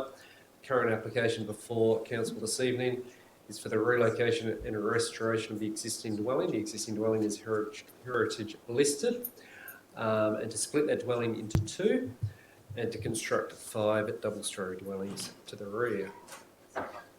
So the subject site is located in the general residential zone. To the south of the site, the land is owned residential growth zone, and it's an individually listed site. The house, as I recall, in terms of a bit of history, dates back to about 1914. The previous owners of the site owned it from about 1946 onwards. They sold the house in about 2014, I believe. So, look, the strategic policy setting for this site, obviously there's the neighbourhood character policy, which talks about multiple dwellings, but probably most important, councillors, is state and local planning policy that talks about heritage and heritage conservation. And that, councillors, is the foundation behind the officer's report and the recommendation before you tonight, that the proposal is considered not to comply satisfactorily with the heritage policy. In particular, as is on the screen behind you, councillors, dot point number 4 talks about relocation of a contributory or individually significant heritage building is to be considered as total demolition. So as I mentioned, and when I get to the plans, you'll see that what the applicant is proposing is to pick up the dwelling, which currently has a setback of about 25 metres, and shift it forward on the site with a setback of 9 metres. So our local planning policy basically says that the relocation should be considered as total demolition. That's important, councillors, because again, you may recall that 12 months ago when an application was before you for this site, and other applications have been before council for this site, that we have not been of the mind to support demolition. As you can see on the screen there, for the subject site, it actually highlights the depth of the dwelling and the original alignment of the dwelling, of the driveway, sorry. So the vehicle crossover is located on the western side of the site, with the driveway curving in. Site to the east, 149 Melbourne Avenue, was previously part of the site as well, so it used to be a larger land holding. Taking you through here some time-lapse photos of the site, what you'll see in the top left-hand corner is the subject site in 2010. So a time when it was owned by the previous owners of the site. It was occupied and yes, in a well-maintained condition. September 2014 to the bottom of the screen. Again, the house is still occupied. We then move forward to 2017. November 2017, you'll see obviously the deteriorated condition of the dwelling. In April 2019, it's in a similar state. I understand also, I don't have photos of the back of the site, but the back of the dwelling has been removed in part and is completely open and exposed. What is proposed, as I mentioned, is the construction of 5 double-storey dwellings to the rear of the site and bringing the dwelling forward. In terms of the appearance of the dwelling, the existing dwelling on the site, there's no proposal to puncture new entrance points into the front elevation. Both dwelling 1 and 2 would be accessed off the side elevation. The siting existing setback of the dwelling. And what we have proposed, so obviously, as I mentioned, shifting the existing dwelling forward, as you can see on the screen, dwelling 1 and 2 will exist within the existing building, and then the remaining dwellings tucked behind. Driveway will curve down, leading back into the site. The location of the driveway necessitates the removal of on-street vegetation as well. First floor living, so it's a traditional floor plan for the new dwellings, ground floor living, first floor bedrooms. The development at the back, in terms of the unit development, there's not a lot of issues with that. The main concerns, councillors, is, as I mentioned, the heritage provisions of the plan scheme. I thought I'd just quickly touch on the permit history. As you may recall, there was that permit application that came before councillors 12 months ago. There's been 4 separate permits for the site. So in 2011, there was an application which was supported by council officers, which involved the demolition of outbuildings at the rear of the site. Those buildings have since been removed, but retaining the existing dwelling and constructing 6 additional 2-storey dwellings behind that. That permit also included the retention of the existing dwelling and the front fence. That front fence has since been removed. 2015, there was an application for the demolition of the existing dwelling. That was refused by council officers. That application was appealed, but the applicant didn't see it through VCO. 2017, an application was lodged again to demolish the dwelling, but that application lapsed and did not proceed to a determination. And then a later application in 2017 as a mentioned construction of 8 double-storey dwellings, which was refused by council. Important also, councillors, to put you in the picture that there is a VCAT enforcement order initiated by council officers, and that hearing will take place in September. Council is seeking a reinstatement of the heritage elements of the dwelling that have been removed without planning approval. There were 4 objections to this application. primarily about heritage value car parking. 2 of the objectors are across the road. The other 2 objectors basically have a history with the site. We didn't hold a consultation meeting, but council officers have made contact with each of the objectors, and we had a good conversation out on site with one of the objectors who was very informative about some of the history of the site. So council, the officers are recommending this evening, as I mentioned, that this application be refused, based primarily on heritage grounds, but also some aspects regarding car and bike access. Thank you, councillors. Thank you. Are there any objectors or submitters who would like to speak? Come forward, thank you. Leo Maguire is my name. I live directly over the road from the site and I'm one of the blue dots on the map there. I have some other photographs which might, if I could distribute to the councillors.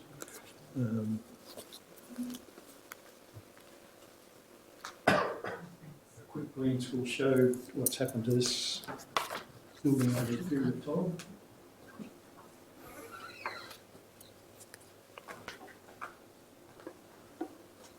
I appreciate the opportunity to speak. The owner has aimed to demolish the residence since these early days of ownership, with applications already mentioned taking place. Just 2 months after he took possession in March 2015, there was significant damage was inflicted by someone high up on the ridge capping at the front, which then allowed wind and water to penetrate in the building across the front facade. The owner said to one of the neighbours in a chat over the fence, if I could just get rid of the residents, I could build more units. If I could just get rid of the residents, I could build more units. Around the 10th of November in 2016, the owner took up a petition in the neighbourhood saying that if you sign my petition to demolish the residence at 151 Melbourne Avenue, when I win, you can knock down yours too. That was to an immediate neighbourhood area, a house which also had a heritage overlay on it. There's been no attempt by the owner to effectively repair or damage over the 4-year period of ownership caused by wind and rain, vandalism and other causes. In my opinion, it is just demolition by neglect.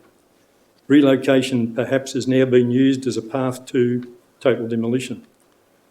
The relocation is not supported by the applicant's own engineer's report from Perrott Simpson of October 2018, who say, after consideration, we do not believe it is practical or impossible to pick the building up and reposition it intact in a single lift.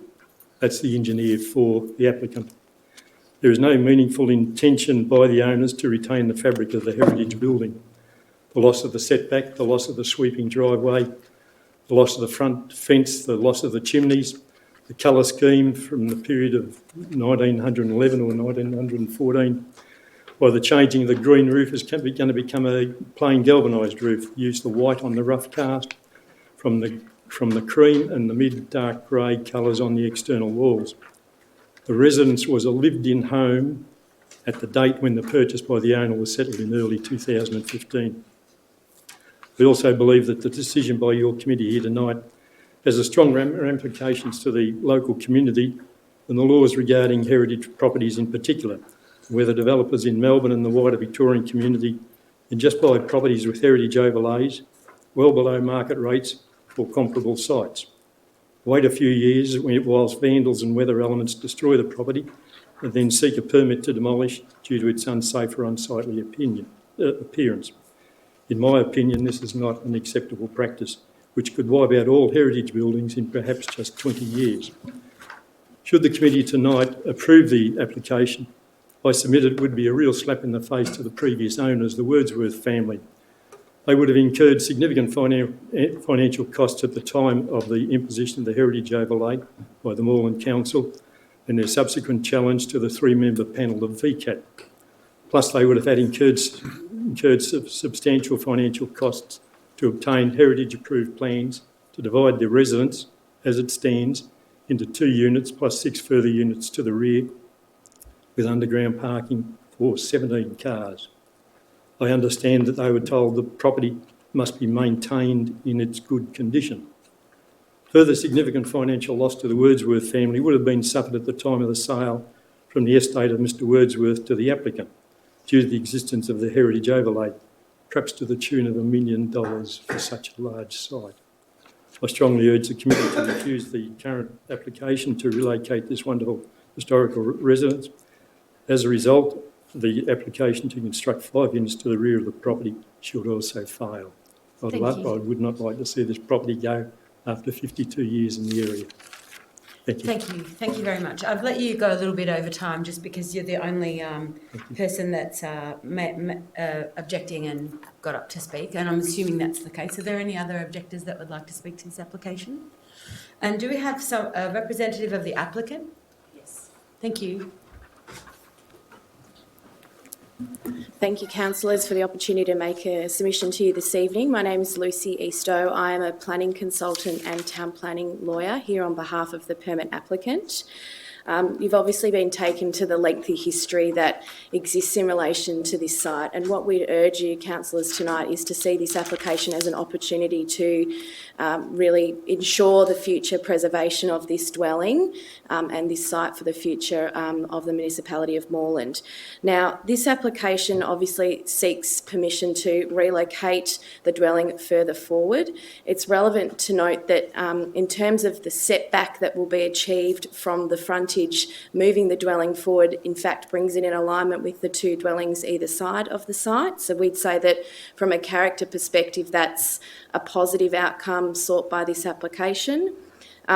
You've heard from the council officers this evening that in terms of the additions that are proposed to the rear of this site, that the council officers per se do not have an issue with the buildings and works that are proposed in terms of the additions.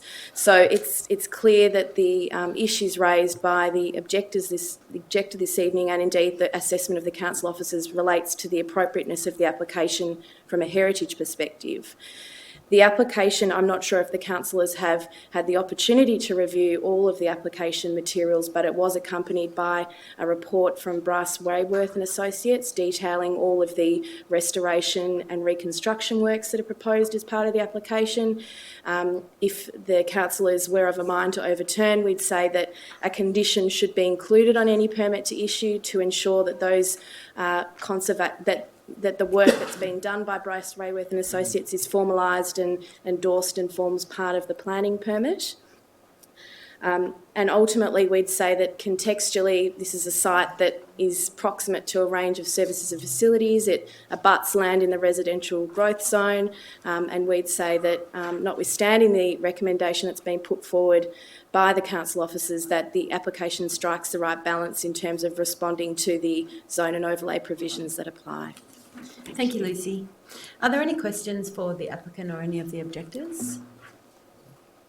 No, I'll ask, thank you, Lucy, you can have a seat. I'll ask council for a motion, please. Councillor Kavanagh? Could I move the officer recommendation, which is on page 177? Yep, and I'm happy to second since I called it in. Thank you. Thanks. Thank you, Mayor. Sorry, supported the call in, I should be clear. Yep, that's right. Rather than called it in. Thank you, and that goes to my first point, Mayor, that you'll notice that this is an officer recommendation for refusal, and regular attendees or viewers on live streaming will note that we don't have many that come before the council with officer recommendations for refusal. And that's not to say that applications aren't refused. They are. At last count, when I looked at it, I think about 6% of applications are refused. But in this case, it was called up by myself and seconded by the Mayor to be decided at this forum, because there's been a lot of community interest over many years on this particular site. And I really want to thank Leo for staying the journey. It's been a long journey in this, and I've noticed the timelines there. I've been on council the entire time, and in fact I was on council when it was first heritage listed, and I was contacted by the owners at that stage, the Wordsworth family, explaining that heritage listing would in effect cost them a lot of money, in the potential for any future development, and it was explained to them that yes, that's the case, but obviously a site of this description council was of the view that it was of value to put on a heritage listing. In fact, on the time the time I've been on council, I think something like 1,400 properties have been heritage listed, and there'll be more coming in the next few months too. And for me, and I think almost universally among all the councillors I've sat with, that's viewed as a badge of honour. Actually, that's viewed as a credit, but they're not easy.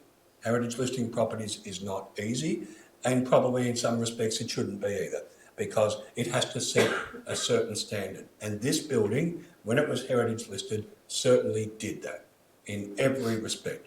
I believe it's probably the first farmhouse in Glenroy, and as you can see from the size of the property, 1,879 square metres, that it sits on a substantial block. And certainly, if you look at the photographs on page 178, you will see that at the time of the heritage listing, it was something quite extraordinary. I noticed that one comment was made that we can see this as an opportunity. I actually think the opportunity was when it was heritage listed in 2012 and when the owners took ownership of it in 2014. They bought it with a heritage listing knowing that that was the condition of the site. For me, that was the opportunity. And just because, and I couldn't agree with Leo more profoundly when he talks about the fact that just because the site is being put into disrepair, it's not ignoring of the heritage overlay. The council must, in my view, stand firm on this heritage overlay, and I'm really pleased to see the officer recommendation of refusal. There are strong refusal elements, and as the officer pointed out, the main one in this case being the point 2B, section 2. Relocation of a contributory or individually significant building is viewed as total demolition. So to relocate that building from 25 metres back to put it 9 metres back, even if it was able to be done, and there's a question about that, but let's for one moment suppose it can be done, relocating is viewed as taking away, as in the same way as demolition.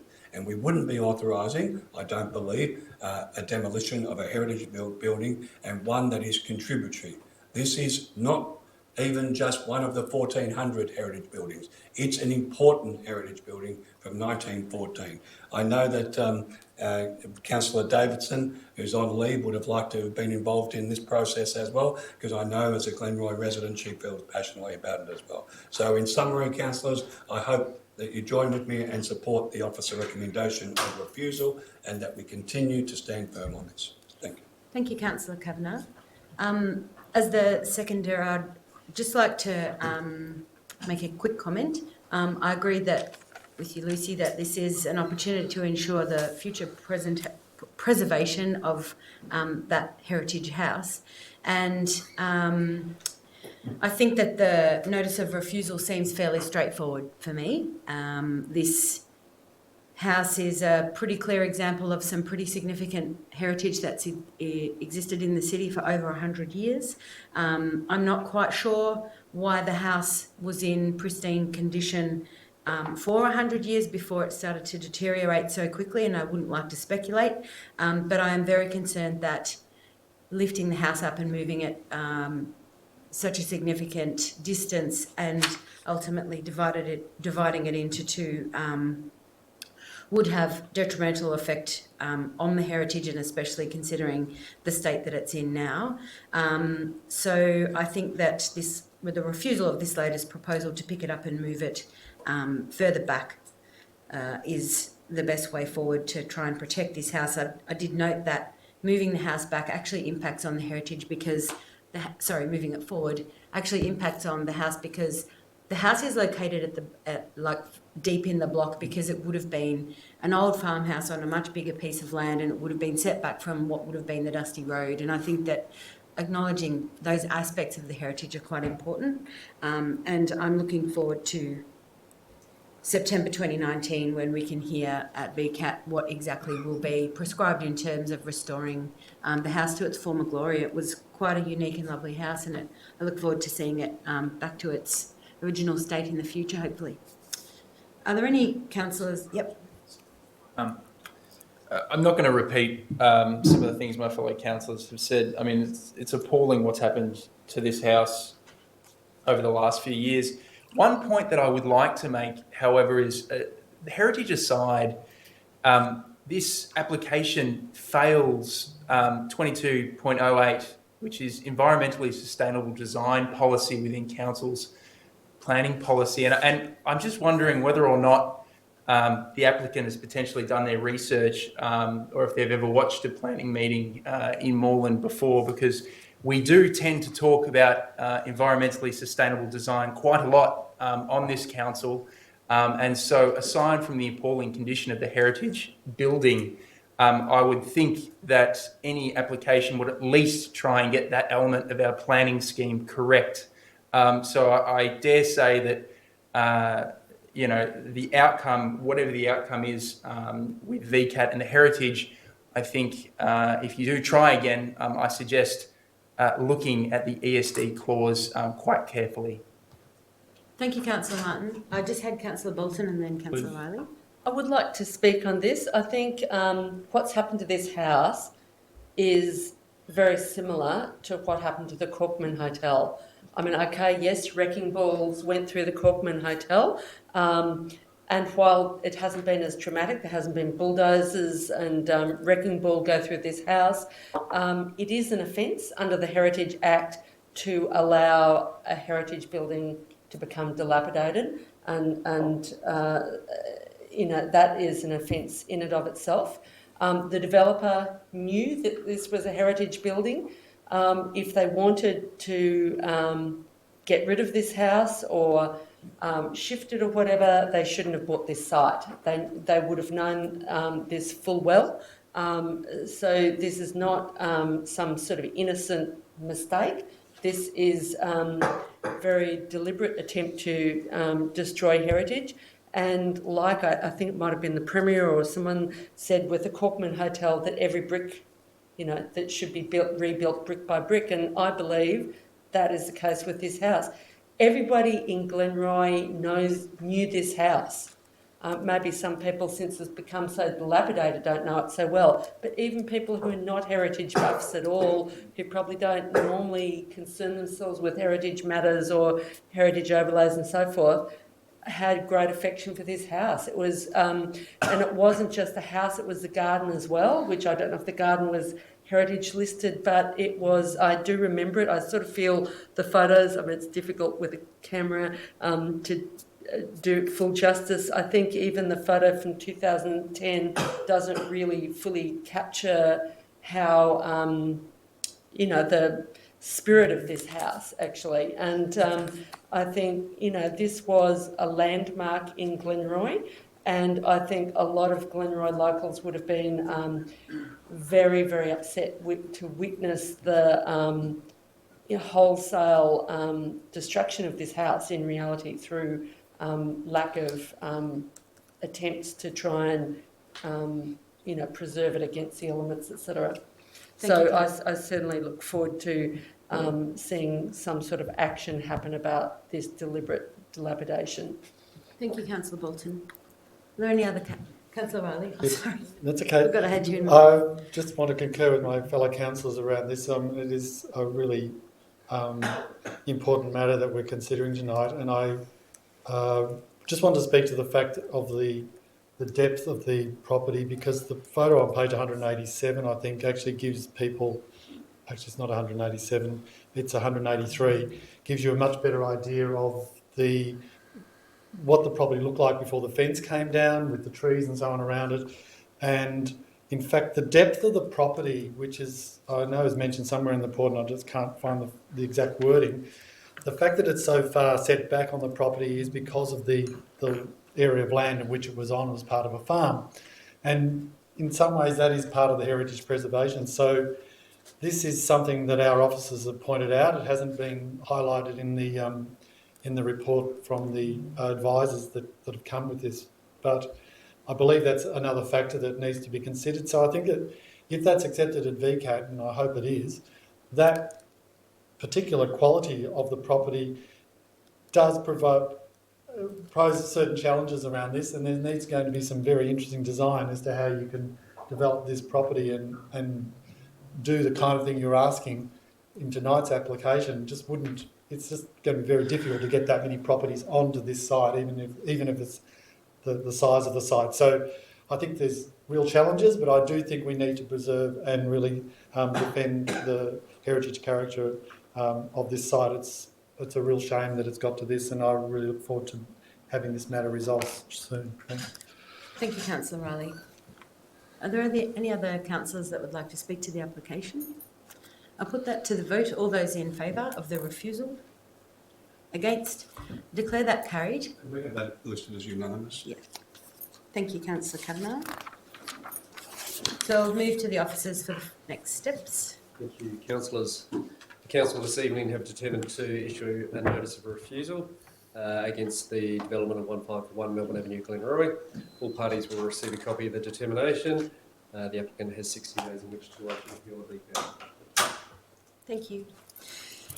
I'll now move to the final item we have this evening, which is DCF 6119, 737 to 757, Sydney Road, Coburg North, planning application MPS 2018-393, and I'll move to the officers to present the report.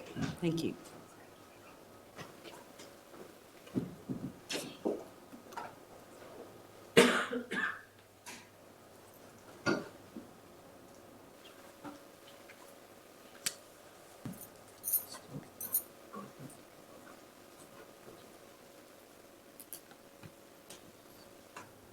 Thank you. This is an application for the use and development of the land for a 6-storey building comprising a residential hotel, a childcare centre and alteration of access to a road in a road zone category 1.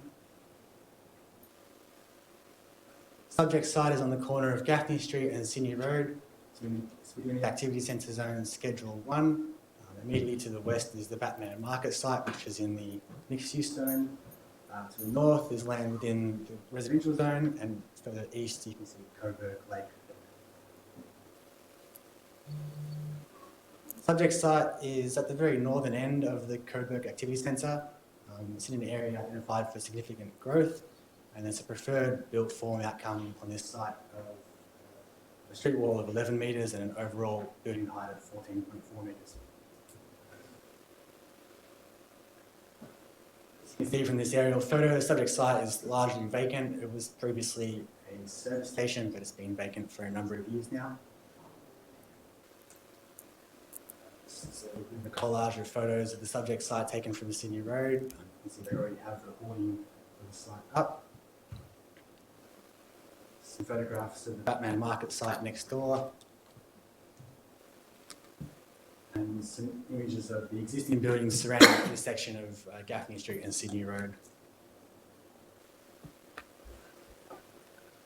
A bit of background for this application. So this application has been refused by council officers. The key grounds of refusal related to building height and street wall height, setbacks from the northern boundary, lack of detail regarding the ESD, some issues around pedestrian and cyclist access to the childcare centre. Previously, access was only available from the car parking areas rather than directly from the street. It was also refused on grounds related to the inadequate bicycle parking facilities. So the applicant has lodged a review with VCAT, and they've submitted without prejudice amended plans for consideration. It's worth noting there's no other parties to the VCAT proceedings. I note there was one objection during the application process. They haven't joined as a party to the appeal. And I think it's also worth noting that they've indicated that they no longer wish to object to the application. So tonight, council must decide whether it consents to the amended plans. So this is the ground floor of the proposal. So ground floor, we have the amenities associated with the residential hotel. There's a restaurant, some meeting rooms, function rooms, some back of house areas. Vehicle access is from Gaffney Street and Sydney Road, with the two-way vehicle access wrapping around the western and the northern edges of the building. The existing laneway along the western side of the site will be widened to allow two-way vehicle movements. Around the Gaffney Street and Sydney Road footpaths, there's some new paving and some street tree planting and some public safety proposed as well. This is one of the levels which is typical of levels 1 through to 4, which contain all of the residential hotel rooms. Then this is level 5, or the 6th floor, which contains the childcare centre with the outdoor play areas wrapping around the edges of that on top of the level below. This is what the proposal looks like. It has a 5-storey street wall. The 6th storey, which contains the childcare centre, is not really visible in these images here, although you may be able to spot a little bit of the balustrade, which contains the child play area at the very top. Features quite a dynamic sort of architectural expression around the corner of Sydney Road and Gaffney Street. These two images compare the development that was refused and the one being proposed tonight. The top is the one that was refused. The lower one is the one being considered tonight. If you take your eye to the right-hand side of that image at the bottom, you can see that the street wall height there has been reduced by 1 storey from 5 stories to 4. Perhaps that's better shown in these images here, which show the building as viewed from the north. So the street wall height in this area has been lowered. There's also been some increases in the setback from the residential area to the north as well. That's shown here as well. What you're seeing here is the areas of the building which do not comply with the Res Code Standard B17 setback requirement. So the top is the refused proposal and the lower image is the amended proposal. While there's still some non-compliance there, it's much reduced from the refused proposal. In terms of a more direct comparison, the overall height hasn't changed, but the street wall height was lowered from 5-storey all around to partly 4-storey and partly 5-storey. As part of that, the number of childcare places has reduced very slightly and the number of hotel rooms has reduced very slightly. There's a number of other improvements to the development as well, including improved pedestrian and bicycle access for childcare centre. That's now available directly from Sydney Road. The size of the basement has been reduced slightly to allow some deep soil planting along the northern boundary. Because this is not an apartment building, there's actually no requirement in the planning scheme to provide deep soil planting, but they have. And we're also proposing some end-of-trip bicycle facilities, which are change rooms and showers. So the key considerations for this application are the building and street wall height, and we say that's justified based on the changes they've made to the street wall, the quality of the architectural design, and also this is a significant employment generating use. And there's also a number of public benefits in terms of the works to the public realm.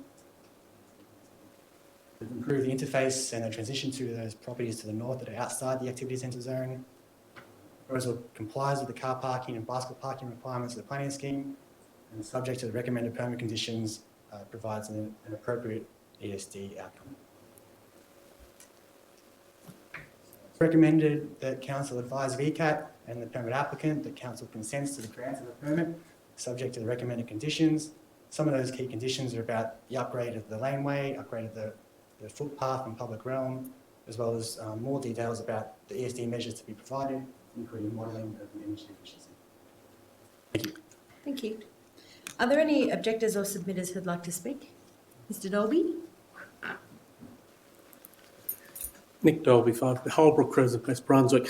I think this is a good development. I think it's a bold architectural statement. I think the use to which it's being put is appropriate, etc., etc. What I'm concerned about, and I know this corner well, I use this corner for a period of time walking past this site every day. What I'm concerned about is the activation of the area. This site helps to activate the area. Gaffney Street has become more active over time with the Lincoln Mills development and other retail developments in the area. Sydney Road around this area will be becoming more active as we see an increase in population and basically new opportunities coming to the area. So I look at this development and I see, for instance, that it has an awning, a veranda, along the Sydney Road frontage. But along the Gaffney Street frontage, and I'm sorry, there wasn't a copy of the agenda, I only had a quick look at the plans earlier today, but along the Gaffney Street side, I don't see it having a veranda or awning, even though this is heavily used for access to a train station, whose name I will not mention, even though it is in fact a heavily used pedestrian route to the train station and to the tram lines. So there will be two-way traffic, particularly when the area adjacent to the site, the former clothing factory, is developed into housing, which is the long-term, I believe, the long-term prospects for the site. So I want to see not only the veranda on the Sydney Road frontage, which as a pedestrian I welcome, but I want to see that whole frontage of the building become more pedestrian friendly, which brings me to the car access points. It's got, basically there'll be 5 lanes of traffic going across a footpath as far as I can tell. 3 on Gaffney Street, 2 on Sydney Road. I realise that one car access point is already a laneway, yes, but nevertheless they're asking for 2 more. I think this is excessive. I think this is an excessive amount of ingress and egress for what is a non-residential site. It's just a hotel. How many people are coming to the hotel with their own cars? Most hotels I know, many people will be accessing it through public transport and taxis and so on. The childcare centre, we're trying to encourage people not to transport their children by cars, and yet here we are saying that, yeah, drive, it's easy, you drive in here, you drive out there. I'm saying the car access, I believe, should be reduced, and I believe there should be a veranda along the entire street frontage. That's all I've got to say. Thank you. Are there any other objectors that would like to speak to the application or submitters? I'll have the applicant please come forward if there is a representative of the applicant. Good evening, councillors. Lucy Easter again. As I said before, I'm a planning consultant and town planning lawyer. I'm here tonight to request that the council uphold the recommendation of the officer. As the council would be aware, the original application was to refuse, and it's fair to say that my client's obviously lodged an appeal at the tribunal, but there's been considerable work that's been undertaken with the council officers, and the end product of that has obviously been a set of plans that's been put forward by my client, and they're the ones that are now proposed to be referred to in Condition 1. And they've made a number of key changes to the proposal, and I think it's important that those changes have sought to respond to the transition in scale along Sydney Road. They've also sought to resolve some of the operational criticisms with the childcare centre in terms of its entry points from Sydney Road.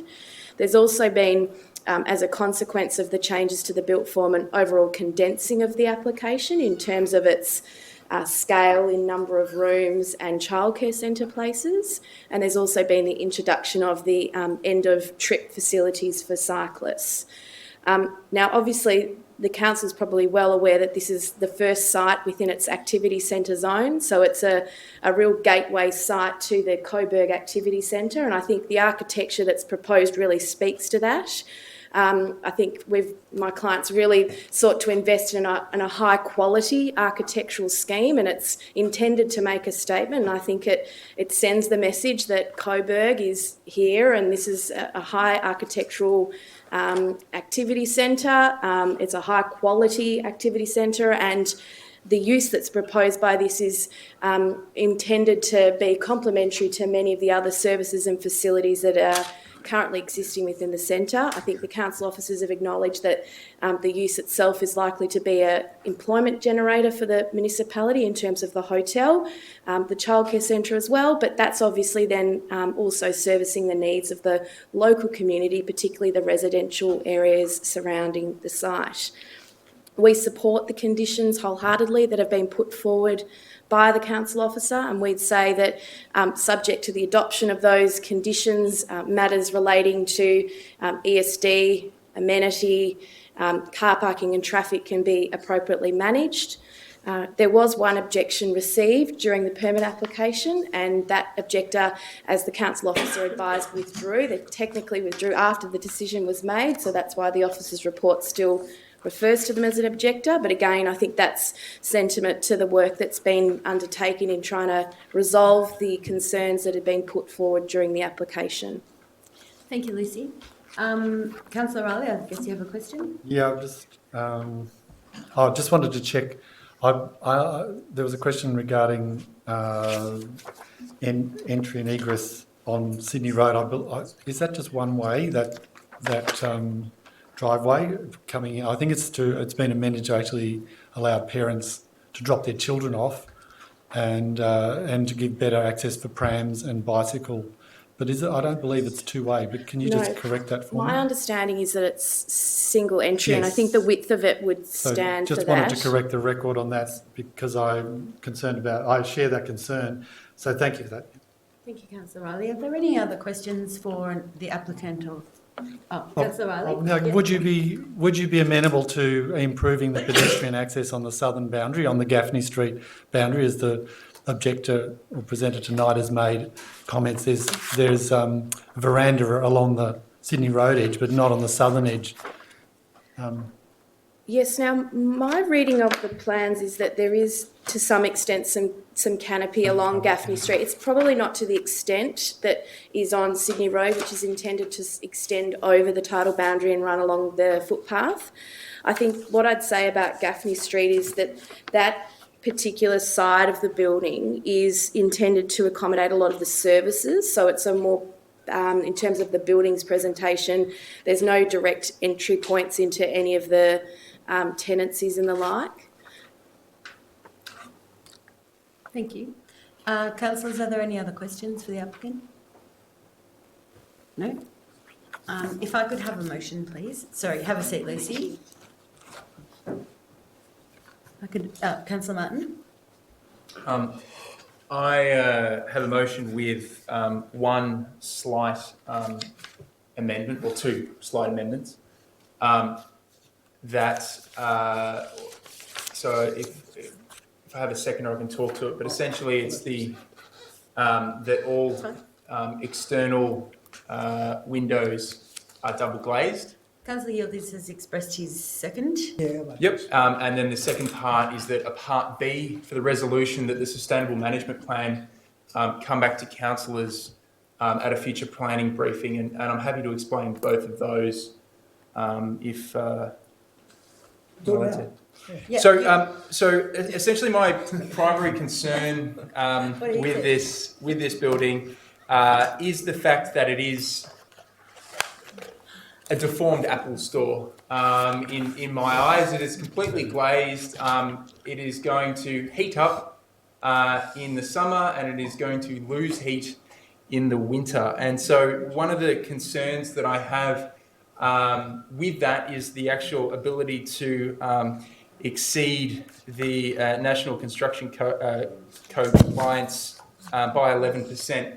And I don't believe that is possible without all windows being double glazed. And so what I'm proposing here is that I believe there is some double glazing already planned, but this just extends it, I believe, down to the ground floor to ensure that all of those windows are double glazed.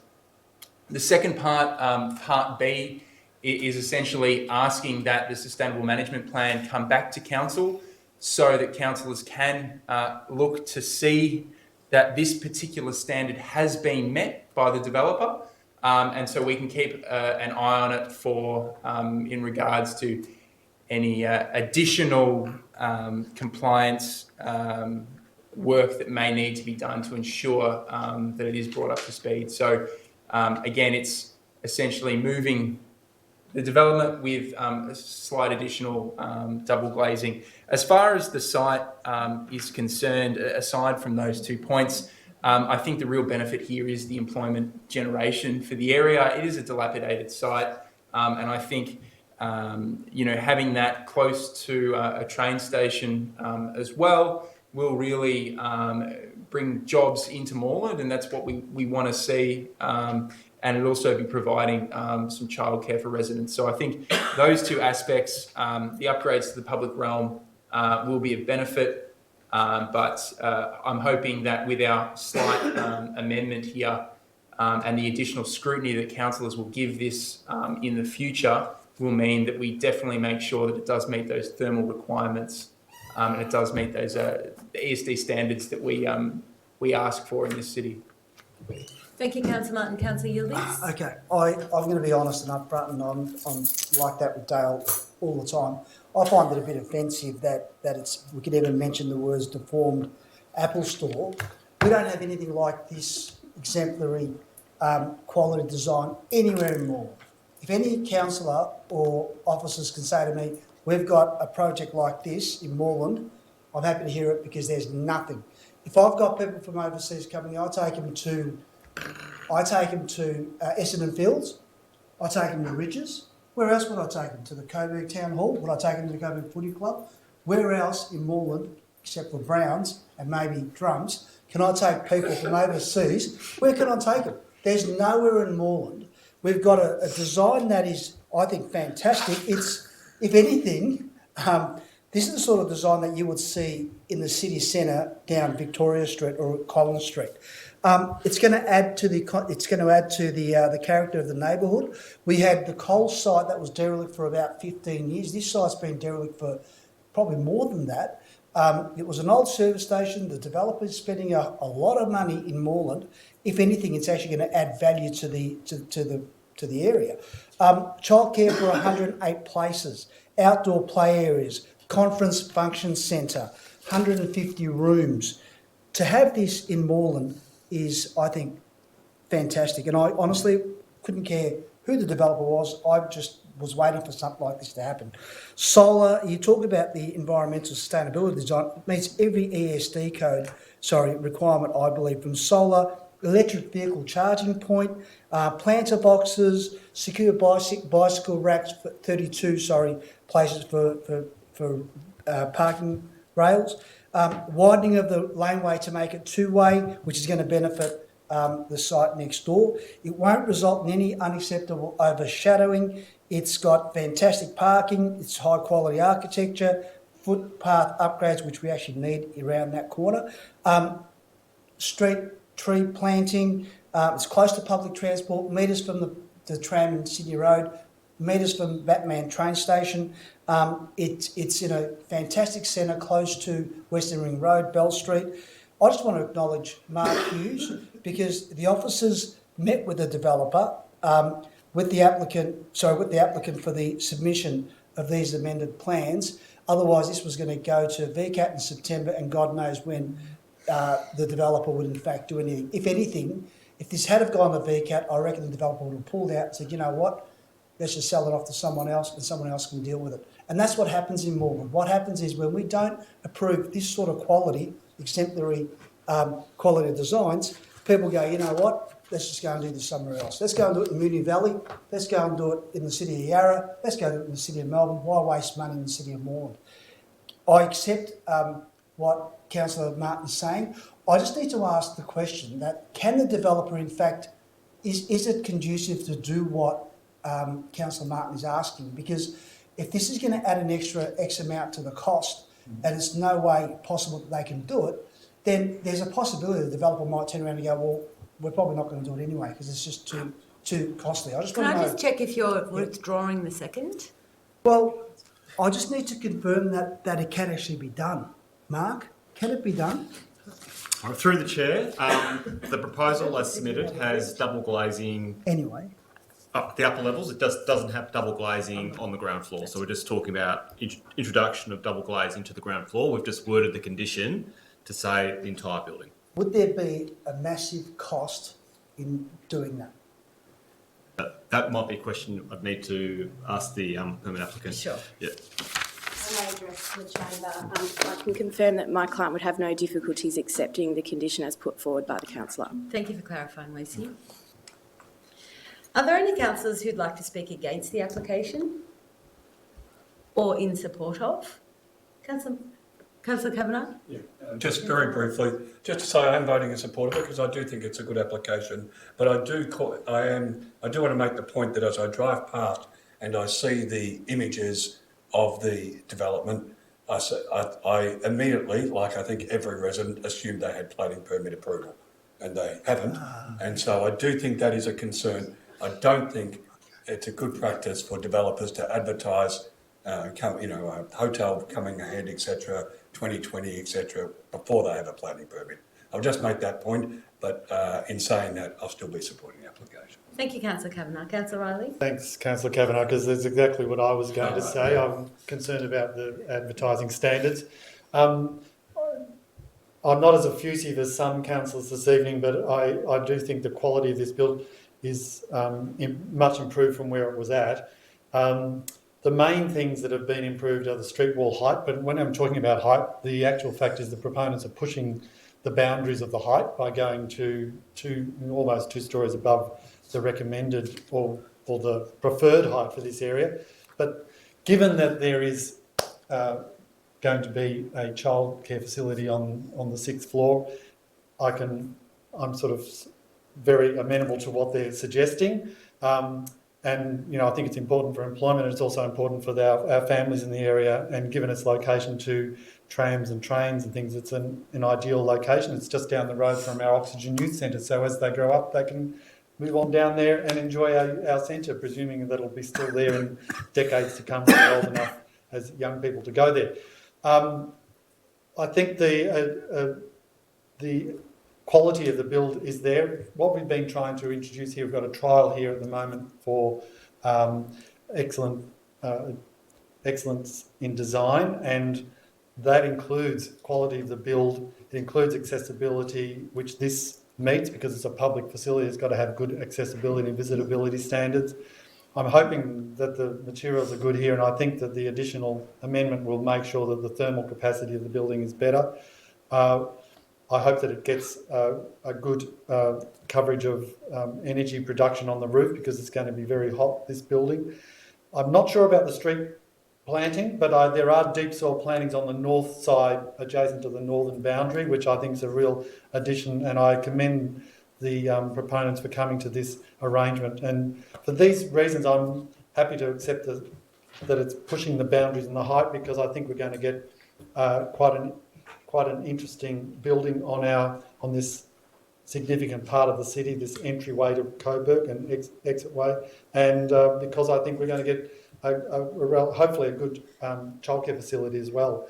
So and there are good cycling and tram parking as well, which is all part of the things I think, and seating actually on the street. You'll be happy to know, because even though the canopy may not be what you're looking for, there is some of those other visitability and livability features are being considered. So thank you. Thank you, Councillor Riley. Are there any other councillors that would like to speak? Can I just ask a question? Of course. It's just about that southern boundary and the veranda to the officer, sorry. Is that veranda that the representative of the applicant noted, I can't quite see on the plans how wide that actually is, and does it suffice someone being able to kind of escape the rain walking to the train station? So it's hard to talk without plans, but there's some weather protection provided through the cantilevered nature of the upper level. Because of the shape of the building, its dimensions vary. I think at some points it may be 2 metres. At other points it's a little bit narrower. The other thing the proposal does is it gives back, and the building's set back from the street, so the footpath is actually wider as well. Okay. as a result of the proposal. It's just, I can't give you an absolute dimension because it varies depending which point you're at. Okay. Yeah. You're satisfied that... Okay. Yeah. All right, thank you. Thank you. I'd just like to add one thing. I don't agree that there aren't so many exemplary buildings in the city, but I do agree that this potentially is one of them, and maybe in 100 years, if we all last long enough, we might be defending the demolition of this building. You just never know, because I suspect that it's a bit better quality than some of the stuff that we reluctantly approve because it fits the scheme, and I'm hoping that, it will stand the test of time. I think that it is worth acknowledging that it is very unique, and it is the gateway to the north part of that activity centre. So I think that's the kind of place where you can get away with a bit of a unique design, and there's no denying that what's there now has a long way. We're at ground zero, so there's nothing there now, and hasn't been for a very long time. The thing that stands out for me about this application is that, and Councillor Riley's comment about oxygen really brought this home for me, is that hotels are great places for young people to find employment a lot of time.